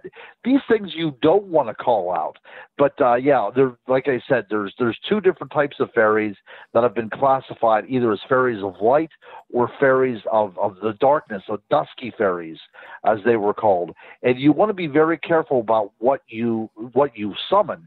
So one of the ways to do that is putting particular plants together that have more beneficial fairies attached to them. Very light kind of plants, like marigolds, certain types of herbs like St. John's wort, and there are according to the medieval medicinaries, that there are plants out there that will actually protect you from bad fairies, like St. John's wort or lavender and garlic and things like that you can put in your garden to kind of ward off any kind of unwanted presences. So if you do want to have a fairy garden, and I have a fairy garden, just be careful what you plant and what you want around your house. Good advice from the crypto guru if you want to keep the fairies, gnomes, and sprites away. Definitely. Oh, my goodness. I don't know why that just made me laugh. But, I mean, like there just isn't a spray bottle or something like that we can use? You know, that would be interesting, almost like something you spray at a cat to get away, yeah. No, I mean, and this was something that people actually took into consideration whenever they were putting in gardens. So this is not all ancient history. We talk a lot about the Middle Ages because this is whenever people were really putting together things in books, in herbal books and things, to talk about ways to prevent evil things to coming in. But even in colonial America, I know that up in Massachusetts, that certain types of the year, the farmers would open up their pasture gates to allow the bad energies out and the good energies in. So this isn't all ancient history. A lot of people have thought about this up until maybe 100 years ago. All right. I got a question coming from Justin. He says, my wife believes I need to chop down our holly tree because negative fairies like thorns and red berries. Ron, do you have any insight on this? Okay, these are some good points. Okay, so the hollyberry, no. A hawthorn tree, you never cut down. If you come across a hawthorn tree or a weeping willow, please do not cut these things down. These things are considered sacred to fairies. But if you have a child that has been abducted by a fairy, one of the ways to get it out of the fairy realm is to find a fairy mound, which is a telltale sign where fairies live underground. Take a hawthorn tree and burn it up on top of the fairy mound, and your child that has been absconded by these creatures will be returned to you. But look, I am not a big proponent on cutting down anything. And I know in places like Iceland, they will actually circumvent highways so you don't go into areas where elves were considered to have their habitats. People have always, let, large trees go unmolested because they believe the spirits inhabited those particular places.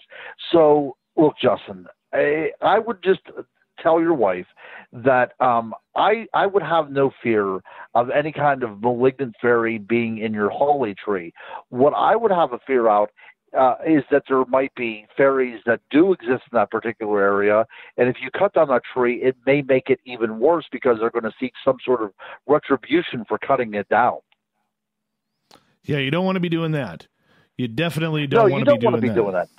No, but I mean, a lot of these things come from, England, or, in Ireland or Germany and places like that in the Middle Ages. So we have the ideas of hawthorn trees and rowan trees and oak trees and weeping willows. These are all trees that were believed to be conduits to the other side. And these are trees that you should never cut down.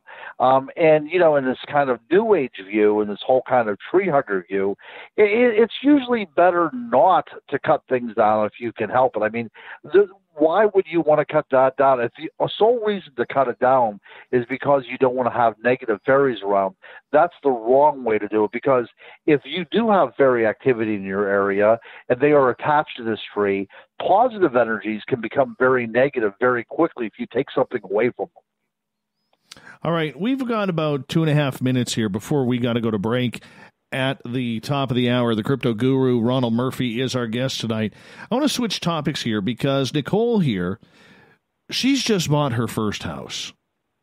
All right? Okay. Single mom, works hard, decides to buy a house. Next to a cemetery, an old cemetery, right? Man. What should she be doing? She wants to know, what should she be doing to prepare for this before she moves in?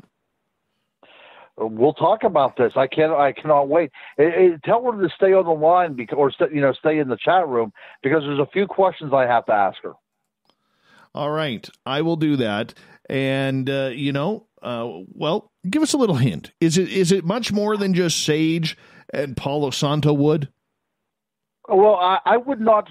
First of all, cemeteries being haunted is very, very rare. Even throughout time immemorial, very rarely do you have cemeteries are haunted because that is the repose for the dead. You see what I mean?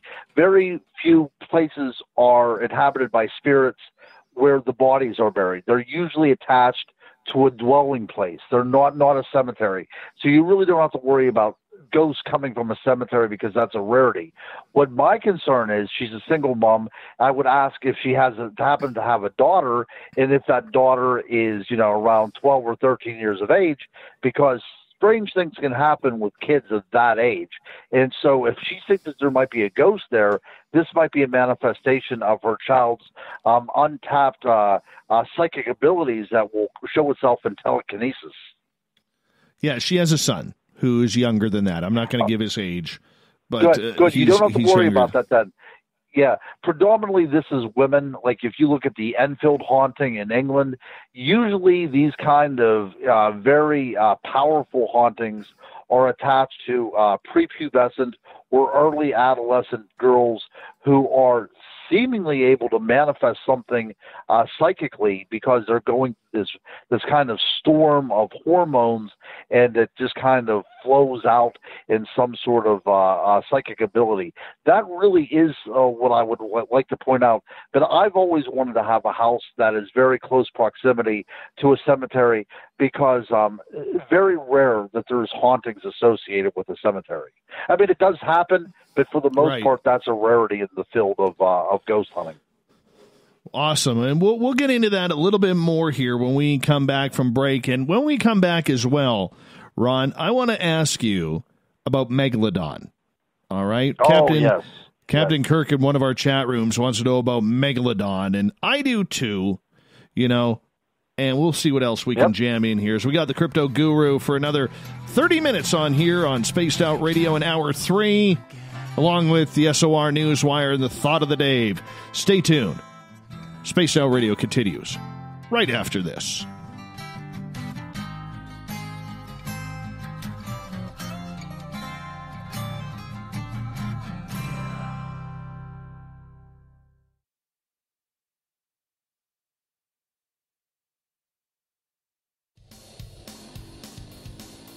We all know on Spaced Out Radio we love a good beard and mustache, so why not take care of your facial hair with Mighty Moose Beard Oil?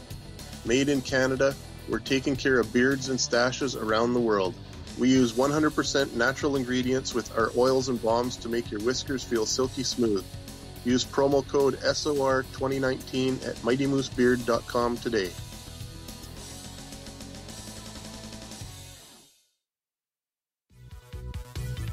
Hello, Space Travelers. It's me again, Carl. Don't forget to join the Space Travelers Club for just $5 a month, and follow Spaced Out Radio on Twitter at Spaced Out Radio. Our Instagram, Dave Scott SOR. Our Facebook page is Spaced Out Radio Show. Our archives are free at youtube.com/Spaced Out Radio. Come woo it up with Spaced Out Radio today. Bye! For the price of 1 cup of coffee a month, you can become an SOR Space Traveler. The Space Travelers Club is a place where you can interact with other listeners, either live during the show or on our great forum. We want your stories, pictures, comments, and ideas. You'll get live video streams, exclusive content, and be a part of our newsletter. Stay in touch with everything SOR. The Space Travelers Club is just $5 a month at spacedoutradio.com.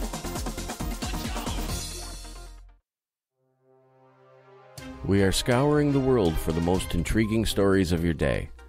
Take the time to read up on the SOR Newswire, where our team, led by Captain Shirk, will deliver to you some of the best paranormal and supernatural news, along with some stories that will blow your mind from the weird to the wacky. It's the news outside the news that piques interest, and that's what we're looking to deliver to you. The SOR Newswire, only at spacedoutradio.com. Hey everyone, I'm John Edwards. And I'm Stacey Edwards. Together we're taking over Saturday nights on Spaced Out Radio, where we're going to bring our own experiences of the paranormal and talk to the best people we can find to help bring you answers to your strange tales. We're here to entertain your need for weekend woo! So tune us in at spacedoutradio.com starting at 9:06 Pacific, 12:06 a.m. Eastern, where we can all get a little spooky together. Spaced Out Saturday nights right here at spacedoutradio.com. We're adding to the entertainment online for Spaced Out Radio. I'm Amber Beckrud, and I want to invite you to subscribe to our YouTube channel and check out Cryptid Tales, where I will take you on a journey into some of the strangest legends and lore from around the world, relaying the stories to you of the strange creatures and experiences that people have had throughout time. You can find Cryptid Tales at youtube.com/Spaced Out Radio, and while you're there, don't forget to check out our free archives and leave a comment. See you there. Hey, space travelers, this is John Resig, founder of the Chive and Chive Charities. If you know anything about our website, you know we like to do things a little differently. We're not some faceless organization collecting money for a nebulous cause. Our donor dollars go directly toward life-improving items. Then we give those items directly to an underdog who needs it most. To become a donor with Spaced Out Radio's official charity, Chive Charities, just go to chivecharities.org/donate. The party is always on at the Moose Vancouver. The Moose Vancouver is where you want to be when visiting Canada's West Coast. Open until 2 a.m. nightly, the Moose cranks up the rock while serving some of the best-rated food in the city. The menu starts at $6.95. Why party anywhere else in Vancouver when the Moose is right there?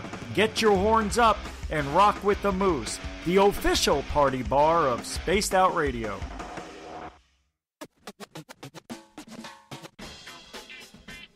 The SOR Vault is open for business, and do we have some cool swag for you to pick up? All you have to do is head over to our website and click on the SOR Vault. You have a variety of cool logos to choose from, and put them on anything you want.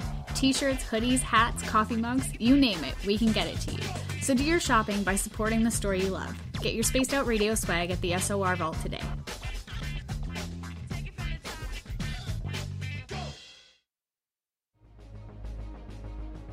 Hello everyone, this is Ryan Stacy from the Experiencer Support Association, otherwise known as TESSA.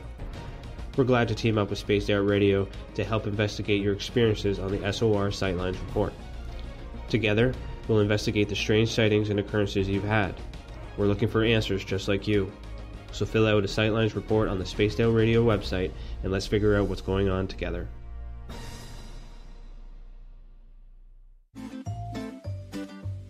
Looking for creative ways to get your company out in the public? How about advertising on Spaced Out Radio?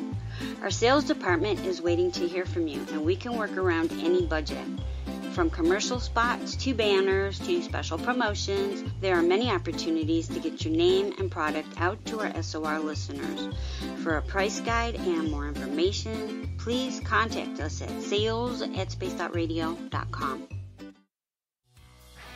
Hi there, this is the paranormal lawyer Michael W. Hall. I'd like to invite you to listen in each Sunday night where we're going to open up your eyes to everything strange and paranormal. I will be hosting some great guests with topics that affect us all, such as UFOs, ghosts, and everything paranormal. Let's learn together on Spaced Out Radio Sunday with myself, Michael W. Hall, the paranormal lawyer at spacedoutradio.com. I'm feeling a little spicy tonight. What to do? What to do? Why not get Bumblefuck? 4 million Scoville units of pure hard rock. Bumblefoot hot sauces come in 3 flavors. The burning Bumble. Tone it down a bit with Bumblicious and throw the sauce on everything. Spice it up. Bumble me, baby. Bumblefoot hot sauce. Get it today at kajans.com. So, you love talk radio? Then you'll love TalkStreamLive.com. TalkStream Live is always on, 24/7, with the best streaming talk shows. Find your favorite talkers and discover some new ones. It's free, readily available online or on mobile with any smartphone or tablet. Finding your favorite talk shows all in one place has gotten a whole lot easier. Just go to TalkStreamLive.com. Be sure to download the free apps from Google Play or the iTunes App Store. Hello, this is your guitar man, Ron Bumblefoot Thal, and I have to tell you, I love the response I get for Little Brother is Watching from Spaced Out Radio fans. It's amazing how music can inspire and make people think deeper about what's going on in the supernatural world. You can head over to my website, bumblefoot.com, to check out my music, my guitar workshops, my touring, even check out some of the hot sauces that I'm working on. And make sure you keep on listening, because with Spaced Out Radio, you know Little Brother is watching. Would you like to connect with us? Head to spacedoutradio.com for all your latest show info. Now, back to Dave Scott and SOR. Third and final hour of Spaced Out Radio is underway tonight. I am your host, Dave Scott. Thank you so much for tuning us on in, especially if you're listening in on one of our terrestrial radio stations across North America, on the digital side, on TalkStream Live and Revolution Radio. Remember, you could check out all of our archives for free by going to youtube.com/Spaced Out Radio. Just do me the favor, hit that subscribe button. The Desert Clam has set the password for tonight in the SOR Space Travelers Club, Jactitation. Jactitation is your password. Use it wisely, space travelers, as the clam sets a password each and every night right here on Spaced Out Radio. Our website is spacedoutradio.com. We got a plethora of features for you to check on out, including our music man, Ron Bumblefoot Thal, and read up on Captain Shirk's SOR Newswire, and much more. Don't forget, follow us on Twitter at Spaced Out Radio for the show, and my personal handle at Dave Scott SOR. For the final time tonight, we introduce Ronald Murphy, the crypto guru, and right before the break, Ron, we were talking about Nicole, who's purchased a house next door to a cemetery. She has said that it's a two-part cemetery. One side is of the Catholic faith. The other side is Native American. And it's kind of interesting because that is two way separate denominations of people. What do you think about that? It is. Is she in Canada? No, she's in Illinois. Oh, right. Okay. Well, I would think then, if it was in Illinois, that the Catholic side, of course, the Catholics like to keep everything separate because very near to where I live, there's a cemetery that is Catholic and Protestant. Now, the Native American section that would gather would probably be, much newer in history. I would think that it would just be set aside just because of the affiliation with a particular tribe. Now, there are places, especially places that were pre-French and Indian War, that had cemeteries with Indians that were attempted to be, of course, evangelized by Christians. And there were sometimes problems associated with that because there was turmoil that occurred during those particular burials. And sometimes in the ones that I've researched, there are sometimes spirits that are not resting easy because of that fact that they were forcibly assimilated. But I would assume that particular cemetery has a separation due to the fact that there probably is a tribal affiliation. There might even possibly be some sort of reservation very nearby. Those are things that I would look at, but I would think that I would be able to sleep fairly easily if I had a cemetery in my backyard. Now, of course, you'd have to look at how old the house is, what kind of history is associated with a particular land around there, and if there is a reservation nearby, what kind of possible, feuds were fought in that particular area as well, too. A lot of stuff goes into what makes a haunting. It's usually a sudden death or an uneasy death of some kind. Still not allow these particular souls to sleep. And if they're going to be in constant turmoil, even on the other side, then something will have to be done to set their souls at rest.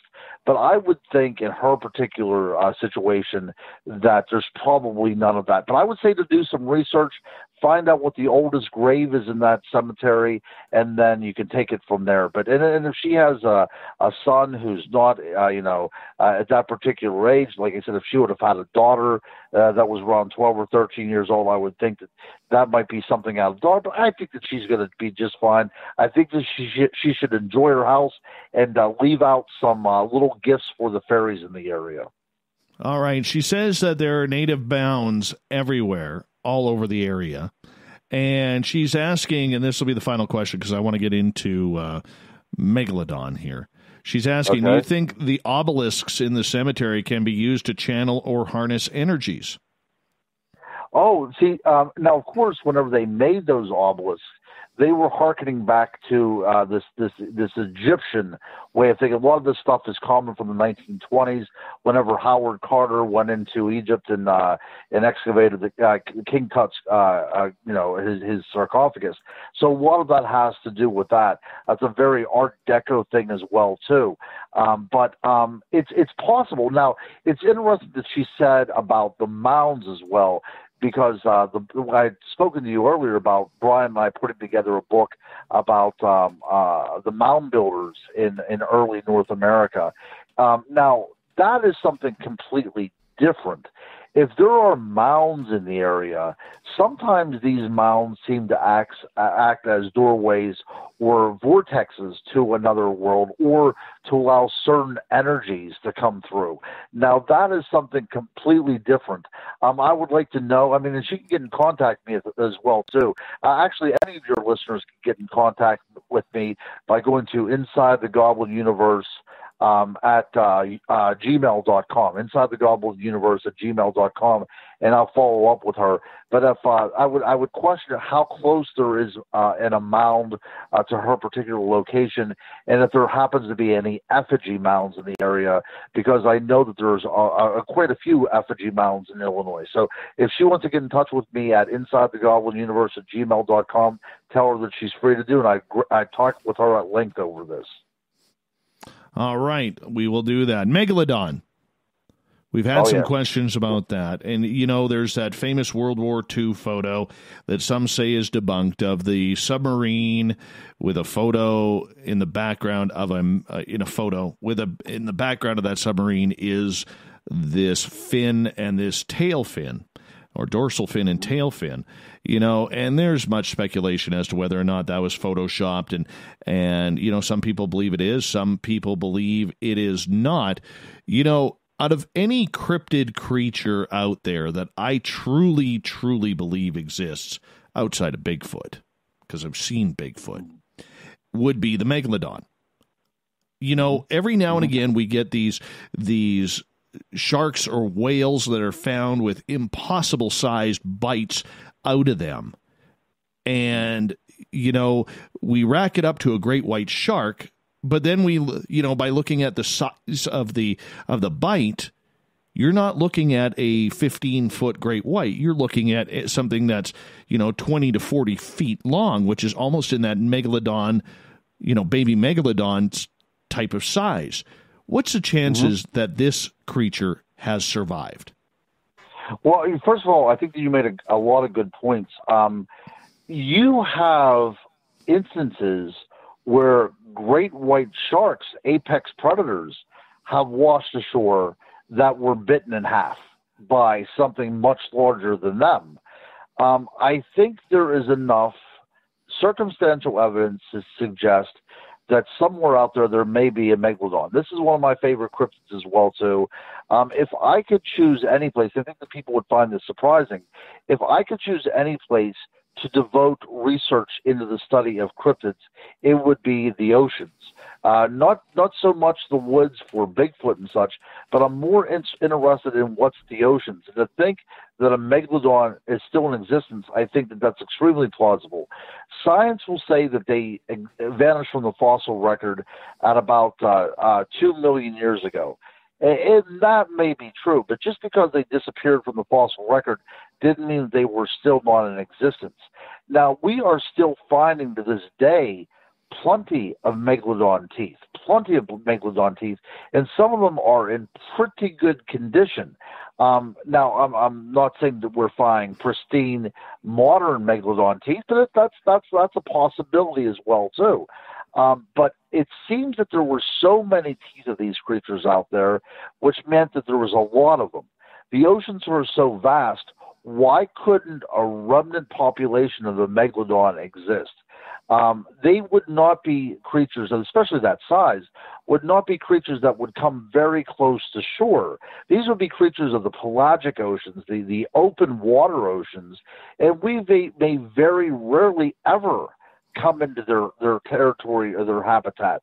But I would think that a creature like that, a school bus size shark that is out there, easily conceivable in the vastness of the oceans, would easily be able to have enough things to prey upon. Now, we couldn't talk about a sizable population of these creatures, but a breeding population of maybe 800 to 1,000 around the world is an extreme possibility. And you would never, or very rarely ever, cross paths with these creatures. The megalodon has always interested me since I've been a kid, ever since Jaws came out, because, Jaws always had a little bit of a wink towards this might not be an actual great white. This might actually be, a megalodon, very possible. And of course, on our radio show, Inside the Goblin Universe, Brian and I interviewed Steve Alden, who wrote the Meg. And if you would read the Meg, I mean, there's a lot of scientific research that goes into that. Although he saw the megalodon, as something that exists in the vast depths of the ocean, I don't see it that way. I don't think that was an abyssal creature. I think this is something that existed higher up in the ocean strata. But I mean, there's a lot of circumstantial evidence these things are still out there, and I see no reason why not to think that they are out there. They definitely appeared in the fossil record. We know for a fact that they existed as physical forms, so there's no reason to say that they cannot still be out there somewhere in the ocean.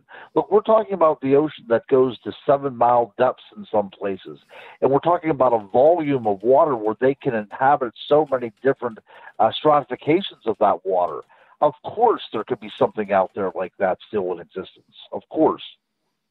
Where do you think it is? Do you think it's just swimming the oceans? Do you think it's in the deeper waters of the Atlantic and Pacific?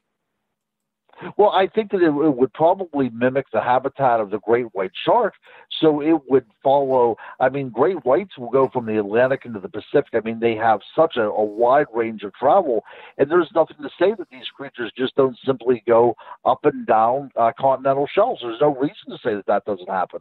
So if there's only 1,000 of these animals out there covering all the continents, probably warmer waters, then of course they could stay hidden, and they have vast amounts of territory to cover.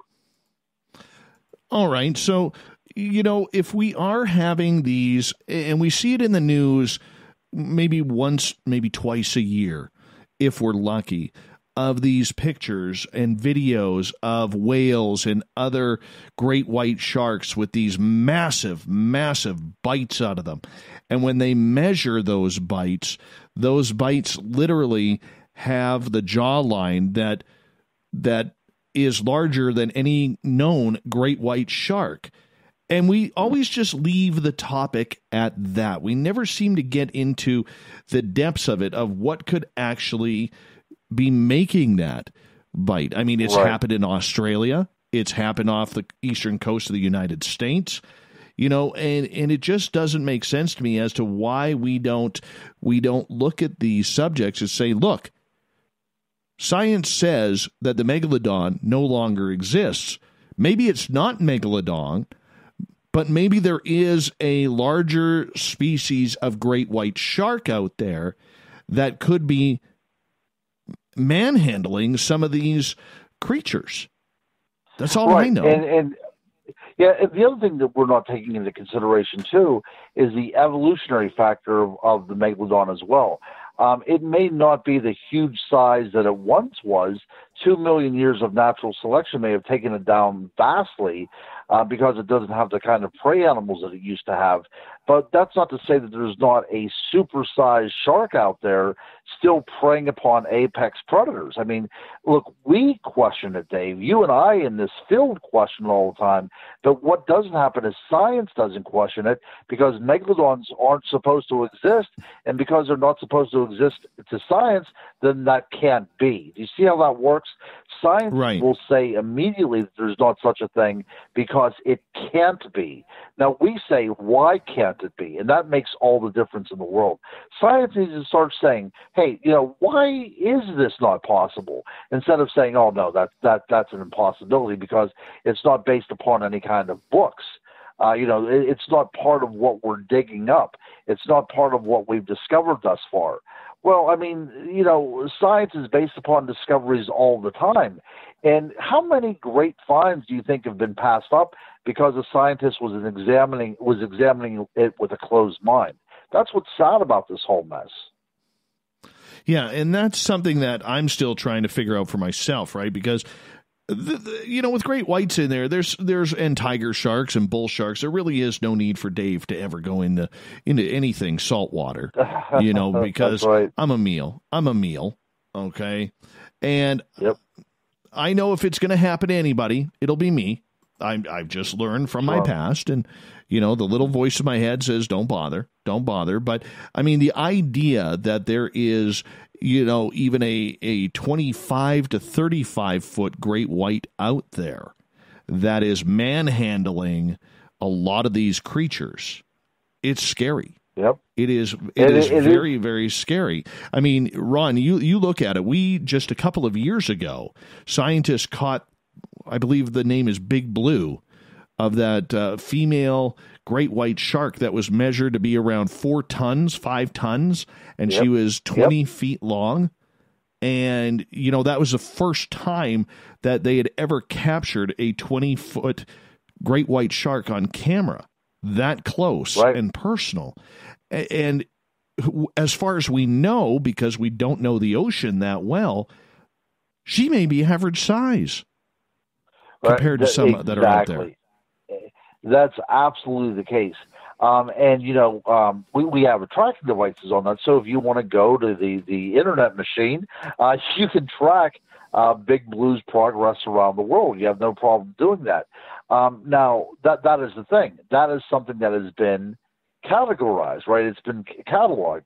But what about the Architeuthis, the giant squid? These things were called kraken in Norse mythology. We have woodcuts of these creatures attacking wooden ships and pulling down masts. And only recently the Japanese discovered these creatures were not completely myth and legend. They were based upon an actual animal. The giant squid does exist. We very rarely come in contact with it, but we know it's out there. That being said, why could not these giant sharks still be out there? Sure, they might not be that great size, or like you had said, is it possible that great whites themselves can grow to massive sizes if they're left alone? These are all very pertinent questions that need to be answered, and I think that science has closed the book on that. But people like us are still having an open mind. But I think that great whites of even larger size may be out there. Again, we're talking about vast oceans, and not only vast oceans, but there are also strange sharks out there like the Greenland shark that will exist under ice sheets up in the Arctic. So, we don't even know what's in those kind of cold water oceans. There could be a whole lot of weird things out there. The goblin shark was just discovered not too long ago, and that's a fascinating animal as well. They're saying that some of these sharks could be 300 years old. Is it possible that, a great white will continue to grow if left alone and can, get to enormous sizes that we've never seen before? Well, of course that's extremely possible. Actually, it's not only possible, I think it's very plausible. The same way with snakes, although snakes freak me out, but, snakes will grow to incredible sizes if they're left to their own devices as well. So we might think that there are huge, gigantic snakes out there yet to be uncovered as well. Yeah, that's why Dave won't go to the beautiful areas and jungles of Brazil, because the anacondas there, no, not going there either. No. Yeah, see, anacondas are like or giant snakes or any snakes of that. They're kind of like my gnomes were to you before you had that newfound respect for them. I don't do snakes very well. I remember one time I took my kids out to a state park, and there was still snow on the ground, and we sat down on a rock and looked at the water, and I felt something on my hand, and I looked down, and a garter snake had obviously came up because my hand was warm, and it kind of wrapped itself on my hand, and I screamed I screamed like a little girl, and in my flailing of my arms, I tossed it into the water. But yeah, you could imagine coming across a snake 20 or 30 foot long, but people reported seeing snakes, 60, 70 feet long. But I don't do snakes very well at all. No, we're definitely not going down that road. Out of all the cryptids, we only have less than 2 minutes left, Ron. I know it's flown on by. Insane. Out of all the cryptids that you think are out there right now, 30 seconds or less, which one do you think we will prove the existence of first? Bigfoot, Megalodon, or Thylacine? Oh, the thylacine. Actually, the last time I was on your show, I had reported that was my prediction, that the thylacine would be uncovered. Look, I think the governments of Australia, I think that they do know that creature is still in existence. It only became extinct officially, I believe it was like about 1926. So I think the thylacine is still out there. It's not been that long ago, and I think you still have a remnant population of them out there someplace. So I would put a lot of money on the thylacine, but I really think this might be something that's being covered up. I truly do. I think there's a lot of evidence coming out. People are seeing these. Naturalists are seeing these things, and for whatever reason, people are not buying into it. And I really don't understand that at all. But the thylacine, number one, and the megalodon, number two, and I think our good friend Bigfoot is going to be elusive enough to stay out of any kind of category for at least a while longer. I appreciate that. Crypto Guru, always a pleasure to have you back on Spaced Out Radio, and we will talk to you again on Thursday, June 4th. I cannot wait, my friend. Looking forward to it, my friend. I cannot wait either. Again, I've said this to you before. You have the best audience in the business. I've been on a lot of shows. You are by far my favorite. Your audience is my favorite. They're the most interactive people I've ever come across. Enjoy the rest of your night, and I cannot wait until June 4th. Awesome. The Crypto Guru, everybody, good friend of this show. We love him around here. You can pick up all of his books on Amazon or at any major bookstore. Check out his On series on witches, on mermaids, on Bigfoot, so on, so forth. It's out there. Coming up next, we have the SOR Newswire and the Thought of the Day. More Spaced Out Radio coming up.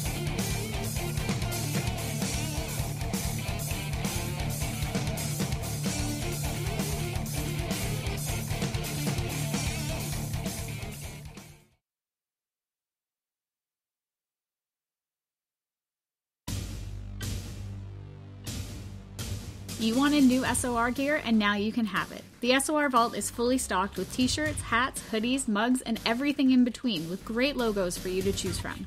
So head on over to spacedoutradio.com, click on the SOR Vault, and go shopping. Pricing is quite affordable, and you can look good representing your favorite show. So go to our website and pick up your new SOR wear at the SOR Vault today.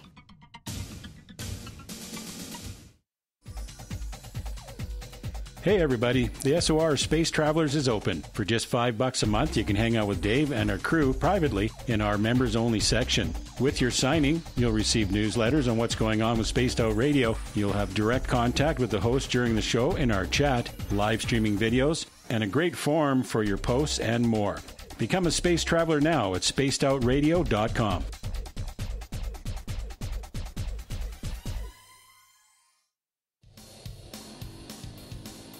We all know on Spaced Out Radio we love a good beard and mustache, so why not take care of your facial hair with Mighty Moose Beard Oil? Made in Canada, we're taking care of beards and stashes around the world. We use 100% natural ingredients with our oils and balms to make your whiskers feel silky smooth. Use promo code SOR2019 at mightymoosebeard.com today.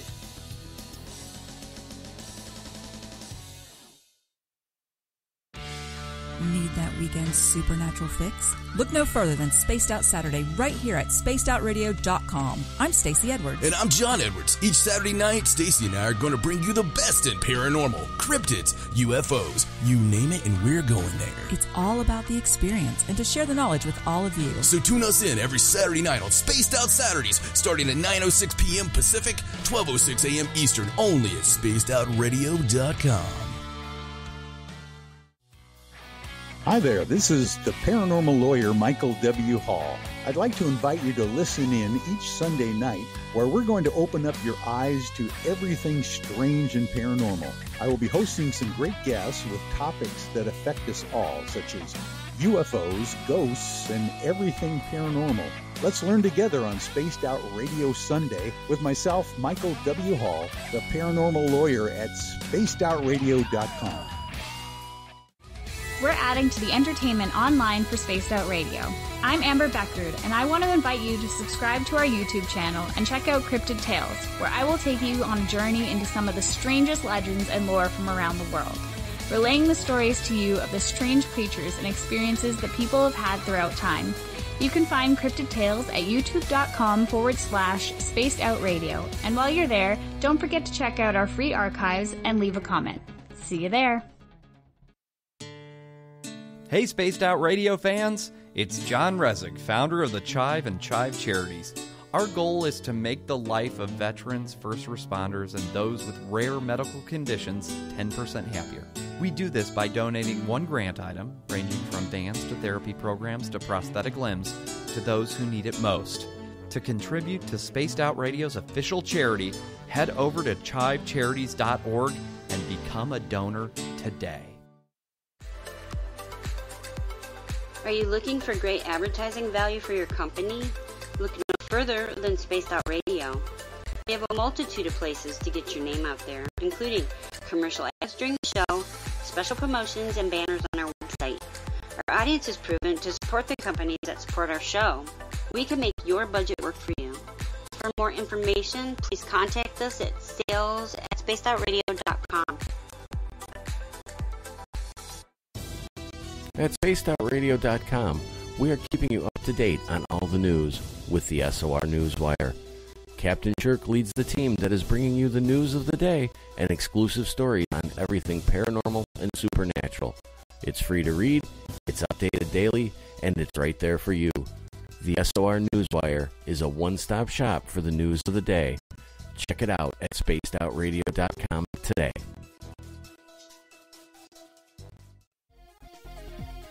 Hello, space travelers. It's me again, Carl. Don't forget to join the Space Travelers Club for just $5 a month and follow Spaced Out Radio on Twitter at Spaced Out Radio. Our Instagram, Dave Scott SOR. Our Facebook page is Spaced Out Radio Show. Our archives are free at youtube.com/Spaced Out Radio. Come woo it up with Spaced Out Radio today. Bye! If you like it hot, real hot, then heat up your meals with Bumblefoot hot sauce. Get your Bumblefoot hot sauce today. The sauce, Bumblicious, and the 4 million Scoville unit Bumble. We're going in hot, real hot, coming out even hotter. Keep the milk nearby and tantalize your taste buds tonight. Bumblefoot hot sauce, available now at kajans.com. Cold drinks, great food, and the best music in Vancouver. The Moose Vancouver is the place to be, open until 2 a.m. nightly. Everything on the menu starts at just $6.95. Who serves food that cheap anymore? At the Moose, you'll never know who you'll run into. Rock stars, actors, athletes. It's the place everyone wants to be. So join us at the Moose Vancouver, the official party bar of Spaced Out Radio. Hello, this is your guitar man, Ron Bumblefoot Thorn, and I have to tell you, I love the response I get for Little Brother is Watching from Spaced Out Radio fans. It's amazing how music can inspire and make people think deeper about what's going on in the supernatural world. You can head over to my website, bumblefoot.com, to check out my music, my guitar workshops, my touring, even check out some of the hot sauces that I'm working on. And make sure you keep on listening, because with Spaced Out Radio, you know Little Brother is watching.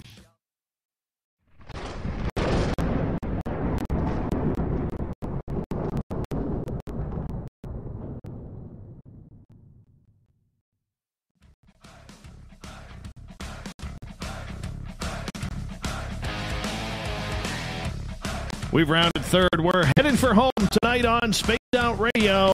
I am your host, Dave Scott, hanging out with all of you tonight. What a pleasure it is.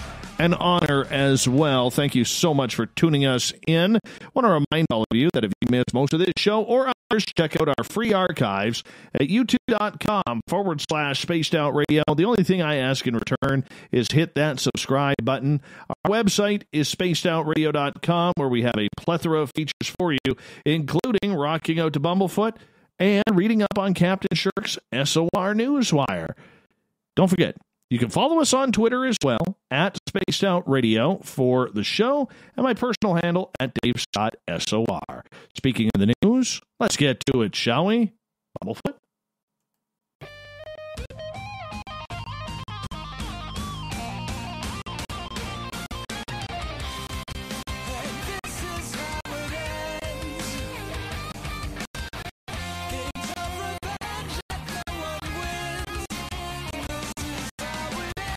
The news is always changing, which is why we bring you the SOR Newswire, the back end of every show. We'll get into the weird, the strange, and the WTF with Captain Shirk's SOR Newswire. And let's kick things off in Indonesia. Oh, this is a paranormal investigator's dream. If the threat of a global coronavirus pandemic isn't enough to keep some people indoors, what about the threat of being locked up with ghosts in a haunted house? Now, if you're like me, you're screaming, oh, heck yes, let's do this thing. But in Indonesia, lawmakers have started confining quarantine violators to abandoned buildings on the island of Java, where local legends suggest the abodes might be haunted. It's part of a novel effort to motivate a superstitious population through the supernatural when scientific arguments fall short. Kusdanar Untung Uni Sukawati, Regency head for Sragen, issued the order earlier this week amid a surge in newcomers from the other lockdown parts of the country, including the capital city of Jakarta. The order was put in place amid concern that visitors to the island of Java were not self-isolating for 14 days upon their arrival. If they disobey self-isolation orders, several villages have asked for my permission to quarantine them in an abandoned elementary school or abandoned houses. Why? He says, I gave permission, if need be, they should be locked inside in a haunted house if necessary. But we'd still feed them and monitor them. Oh, well, that's nice. See, you get to ghost hunt and you get free food all at the same time. And I'm pretty sure in Indonesia, they do not eat breakfast for dinner. Anyway, she goes on to say 5 people have already been quarantined in abandoned homes to date. If there's an empty and haunted house in the village, put people in there and lock them up, Sukawati says. One long abandoned house in the rice fields of Plupa has been repurposed to house 2 people. The 2 residents were put into an empty and haunted house and then were locked from the outside. She added that if they could obey the rules, they wouldn't be spending their quarantine in a haunted house. Another abandoned home in the village of Sapat was filled with beds to house 3 new individuals. Henry Susanto, who was locked up at the home, says that he hasn't seen any ghosts yet, but whatever happens, happens. Lessons learned. Oh, I want to go to Indonesia now. All right. In Vernon, British Columbia, a strange footprint that is thought to be a Bigfoot is getting some attention from wildlife experts. Sarah McCran was at Shoeshop Falls near Lumbee this past Sunday when she noticed a large print in the dirt which she recognized from previous encounters. This is not an animal print. I wouldn't say it's a man print either, McCran says. I have actually seen a Bigfoot before in 2018, and last summer I had a bunch of UFOs follow me back from the border, and I have plenty of those photos as well as they were on their way to Kelowna.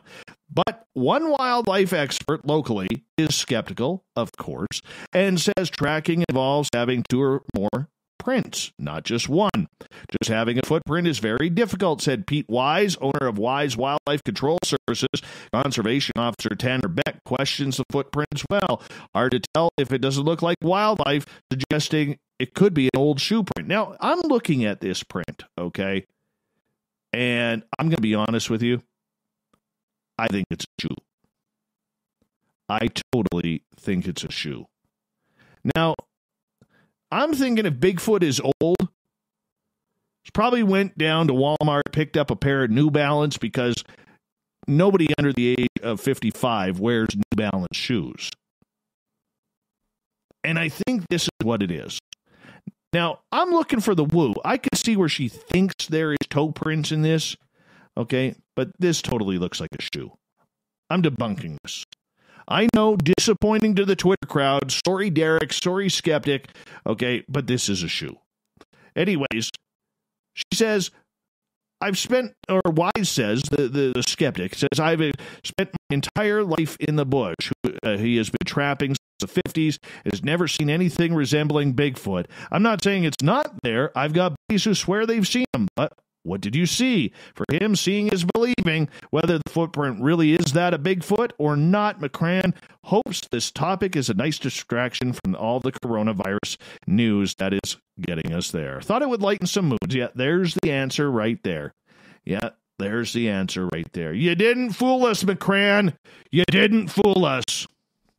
No way. The death toll is Canada's deadliest mass shooting is rising, unfortunately. It's now at 23 after police said that they had discovered the bodies of 4 more victims in one of their homes. Gabriel Wortman, a millionaire alcoholic whose denture business was shuttered by coronavirus, was shot dead after a 12-hour killing and arson spree in Nova Scotia. The 51-year-old gunman's victims, who were scattered across the eastern province, include a 17-year-old, a Mountie, Heidi Stevenson, a mother of 2, an elementary school teacher, a nurse, a care assistant, a family of 3, and a husband and wife who leave behind 4 children. Cops initially discovered 19 victims, but unfortunately, officers recovered 4 more bodies from some of the 5 properties Wortman burned to the ground during his rampage. It was also revealed that the gunman had an obsession with the Royal Canadian Mounted Police, known as Mounties. This infatuation, which his school yearbook showed, spawned from an early age, reportedly saw him collect a haul of Mountie gear, including decommissioned cop cars he snapped up at auction. Wortman delved into this trove of memorabilia to disguise as a police officer, pulling victims over in his fake police vehicle before executing them point blank. Police sources have said that the first 2 victims were Wortman's ex-wife and her new boyfriend, but he then easily slaughtered at random by pretending to be a police officer. RCMP Chief Superintendent Chris Leather says his ability to move around the province undetected was surely greatly benefited by the fact that he had a vehicle that looked identical in every way to a marked police car. Wortman is understood to have abandoned his fake cop car after he crashed it and resorted to stealing a vehicle from another motorist. The shooter's obsession with the Mounties was underscored by the shrine he had erected in his home in Portapique, an acquaintance said. Nathan Staples, who lives nearby in Great Village and was approached by Wortman a few months ago asking if he would sell his own decommissioned cop car. He was one of those freaky guys. He was really into police memorabilia. Yeah, unfortunately, this is not going to get prettier before it gets uglier. You know, sad, sad time. And we all give our thoughts and prayers to everybody in Nova Scotia at this time. Here's a strange one. Probably the greatest of all time, literally got in trouble in Tampa Bay. What do you mean?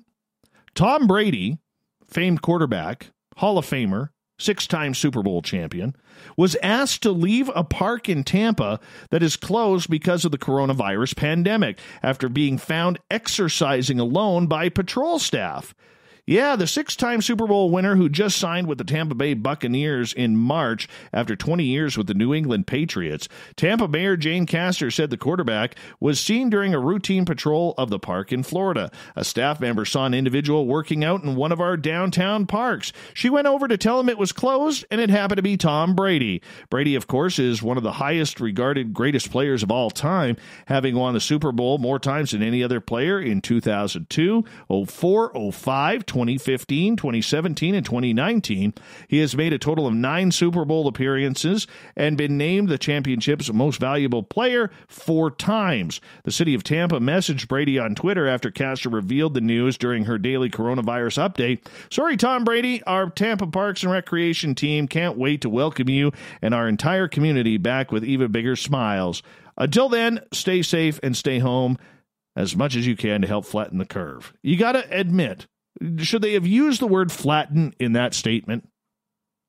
You know, didn't Tom get in a little trouble for that, suspended by the NFL? I don't know. I wonder if he got a ticket or if they let him off with a warning. Had it been you and me, probably got a ticket. Not Tom Brady, though. I mean, he's only worth about $200 million. We'll just forgive that $80 ticket or whatever it is.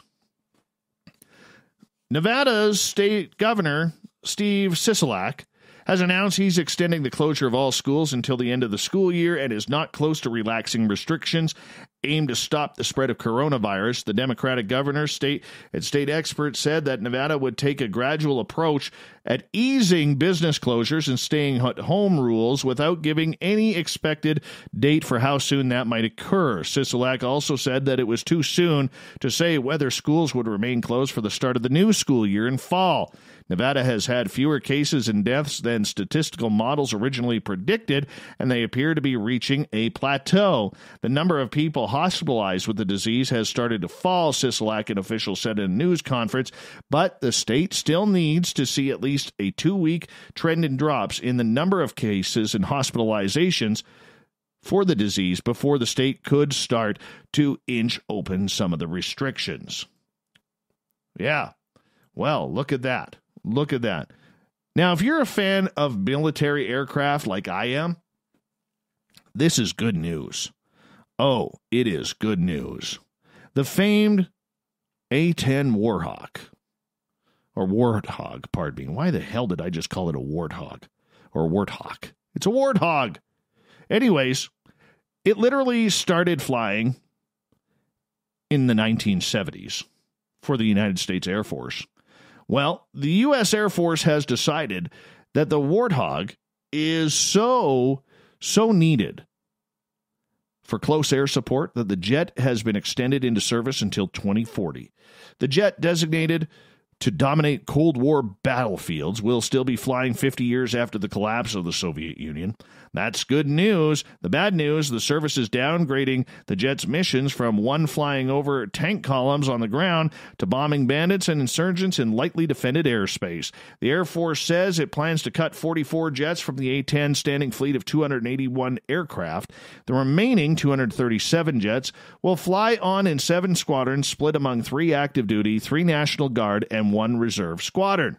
Retiring a portion of the fleet will enable the service to fund upgrades designed to keep the A-10 flying much longer with much fewer planes and tap into the Air Force's new generation of networking and communication systems, boosting the airplane's overall usefulness on the digital battlefield. Oh, isn't that nice? In addition to the A-10s, the Air Force plans to cut 29 aerial refueling tankers, 24 C-130H transport aircraft, 24 Global Hawk drones, and 17 B-1B Lancer bombers. All of the manned aircraft are older planes, particularly the aerial refueling tankers, some of which entered service in the 1950s. Older planes are typically more expensive to keep in service as sourcing spares and the lifespan of key parts becomes an issue. By retiring older planes, the Air Force hopes to free up funds to buy and support new planes. The A-10, however, is being kept on one condition, though. It is no longer designated to fly over heavily defended battlefields. The Air Force is convinced the aircraft designed to unleash missiles, rockets, bombs, and its beautiful GAU, or GAU-8-8, a 30mm Gatling gun, is no longer able to fly over double-digit air defenses. These include SA-11 Buck surface-to-air missile systems. Oh, they're taking all the fun out of the aircraft. Yeah, apparently, the F-35, the F-22 are going to take over those jobs. So, either way, it's been a good run. Finally, Greek police have seized 11 tons of antiseptic gel from a warehouse owned by a Roma mafia boss who sought to profit from the ongoing Wuhan coronavirus outbreak. Police found the medical equipment in a warehouse in Athens and reported that it belongs to 40-year-old Dimitriou Seventinglou, also better known as his nickname Sefkis. The police were able to confiscate the products, which were imported from Cyprus, because the antiseptic hand gel had not been declared to the government as per Greece's emergency measures designed to combat the spread of Wuhan. Let's get to the thought of the day.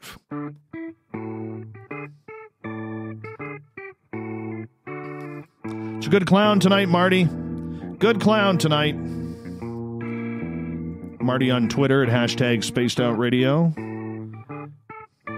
Thought of the Day happens every night at this time, where we ask a question on our Facebook and Twitter pages, then read your responses on the air, because we absolutely love the audience participation around here.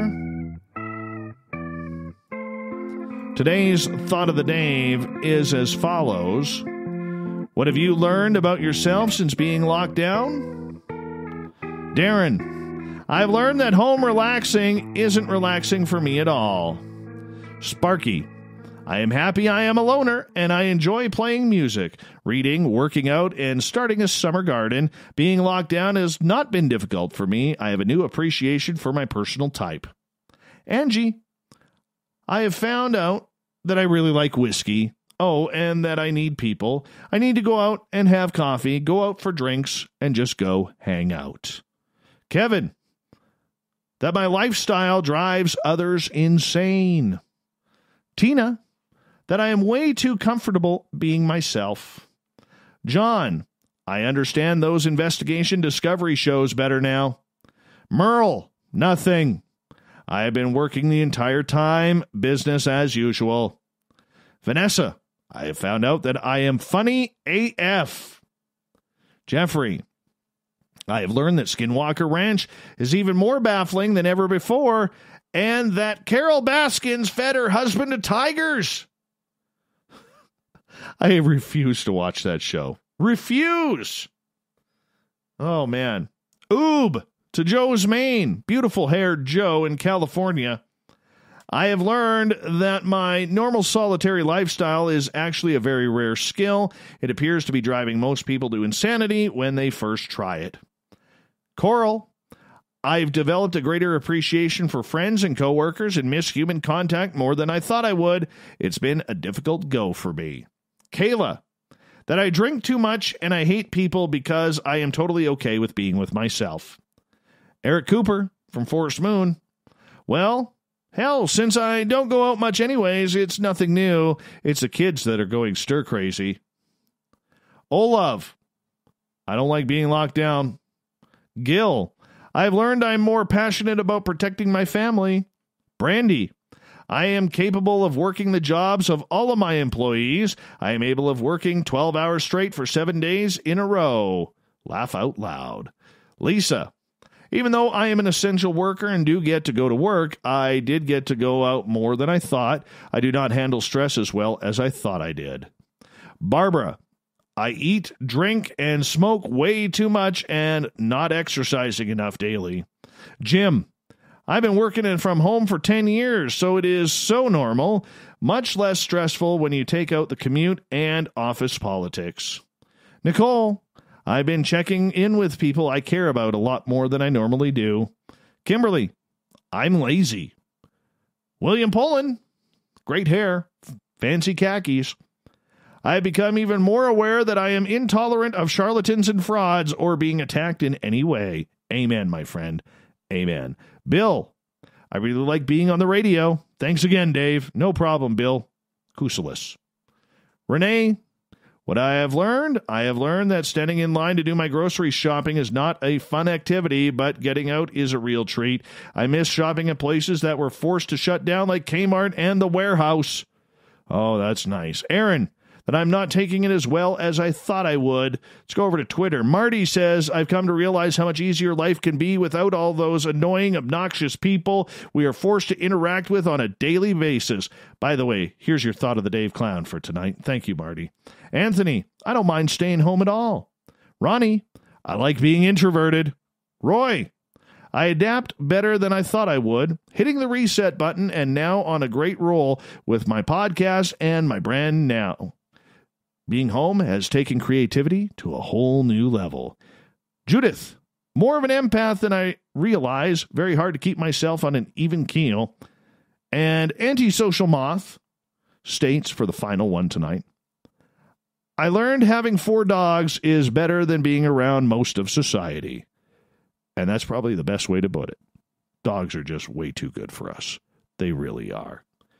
Go rescue one. As soon as we're done, with this whole coronavirus thing, go rescue an animal. It feels really, really good. Thank you to everybody participating in the Thought of the Dave on Twitter and on Facebook. We'll do it all again tomorrow. Thank you to Captain Shirk for putting together a fantastic run for the SOR Newswire, and to the crypto guru, Ronald Murphy, for coming on in, talking all things cryptid. CryptoGuru.net is his website. We got Mr. Ron Bumblefoot Thal rocking in the background with Little Brother Is Watching. Bumblefoot is the official music of Spaced Out Radio, rocking us in and out of every single show. Get your horns up for the guitar god himself. Special thanks to everybody listening in at home, at work, in your cars, wherever you may be. Thank you to everybody participating in our chat rooms tonight on YouTube, Spreaker, the Space Travelers Club on our website, Rev Radio, Facebook, LGAB, and all the snarkers and snarkettes hanging out on Twitter at hashtag Spaced Out Radio. You know who you are. Yeah, it was a good night, wasn't it? Remember, this show is copyright by Spaced Out Radio and SOR Media Ventures Limited. Thank you so much for choosing to spend your evening with us, because together, my friends, we own the night, Mr. Bumblefoot. We need a favor. We need you to take us home.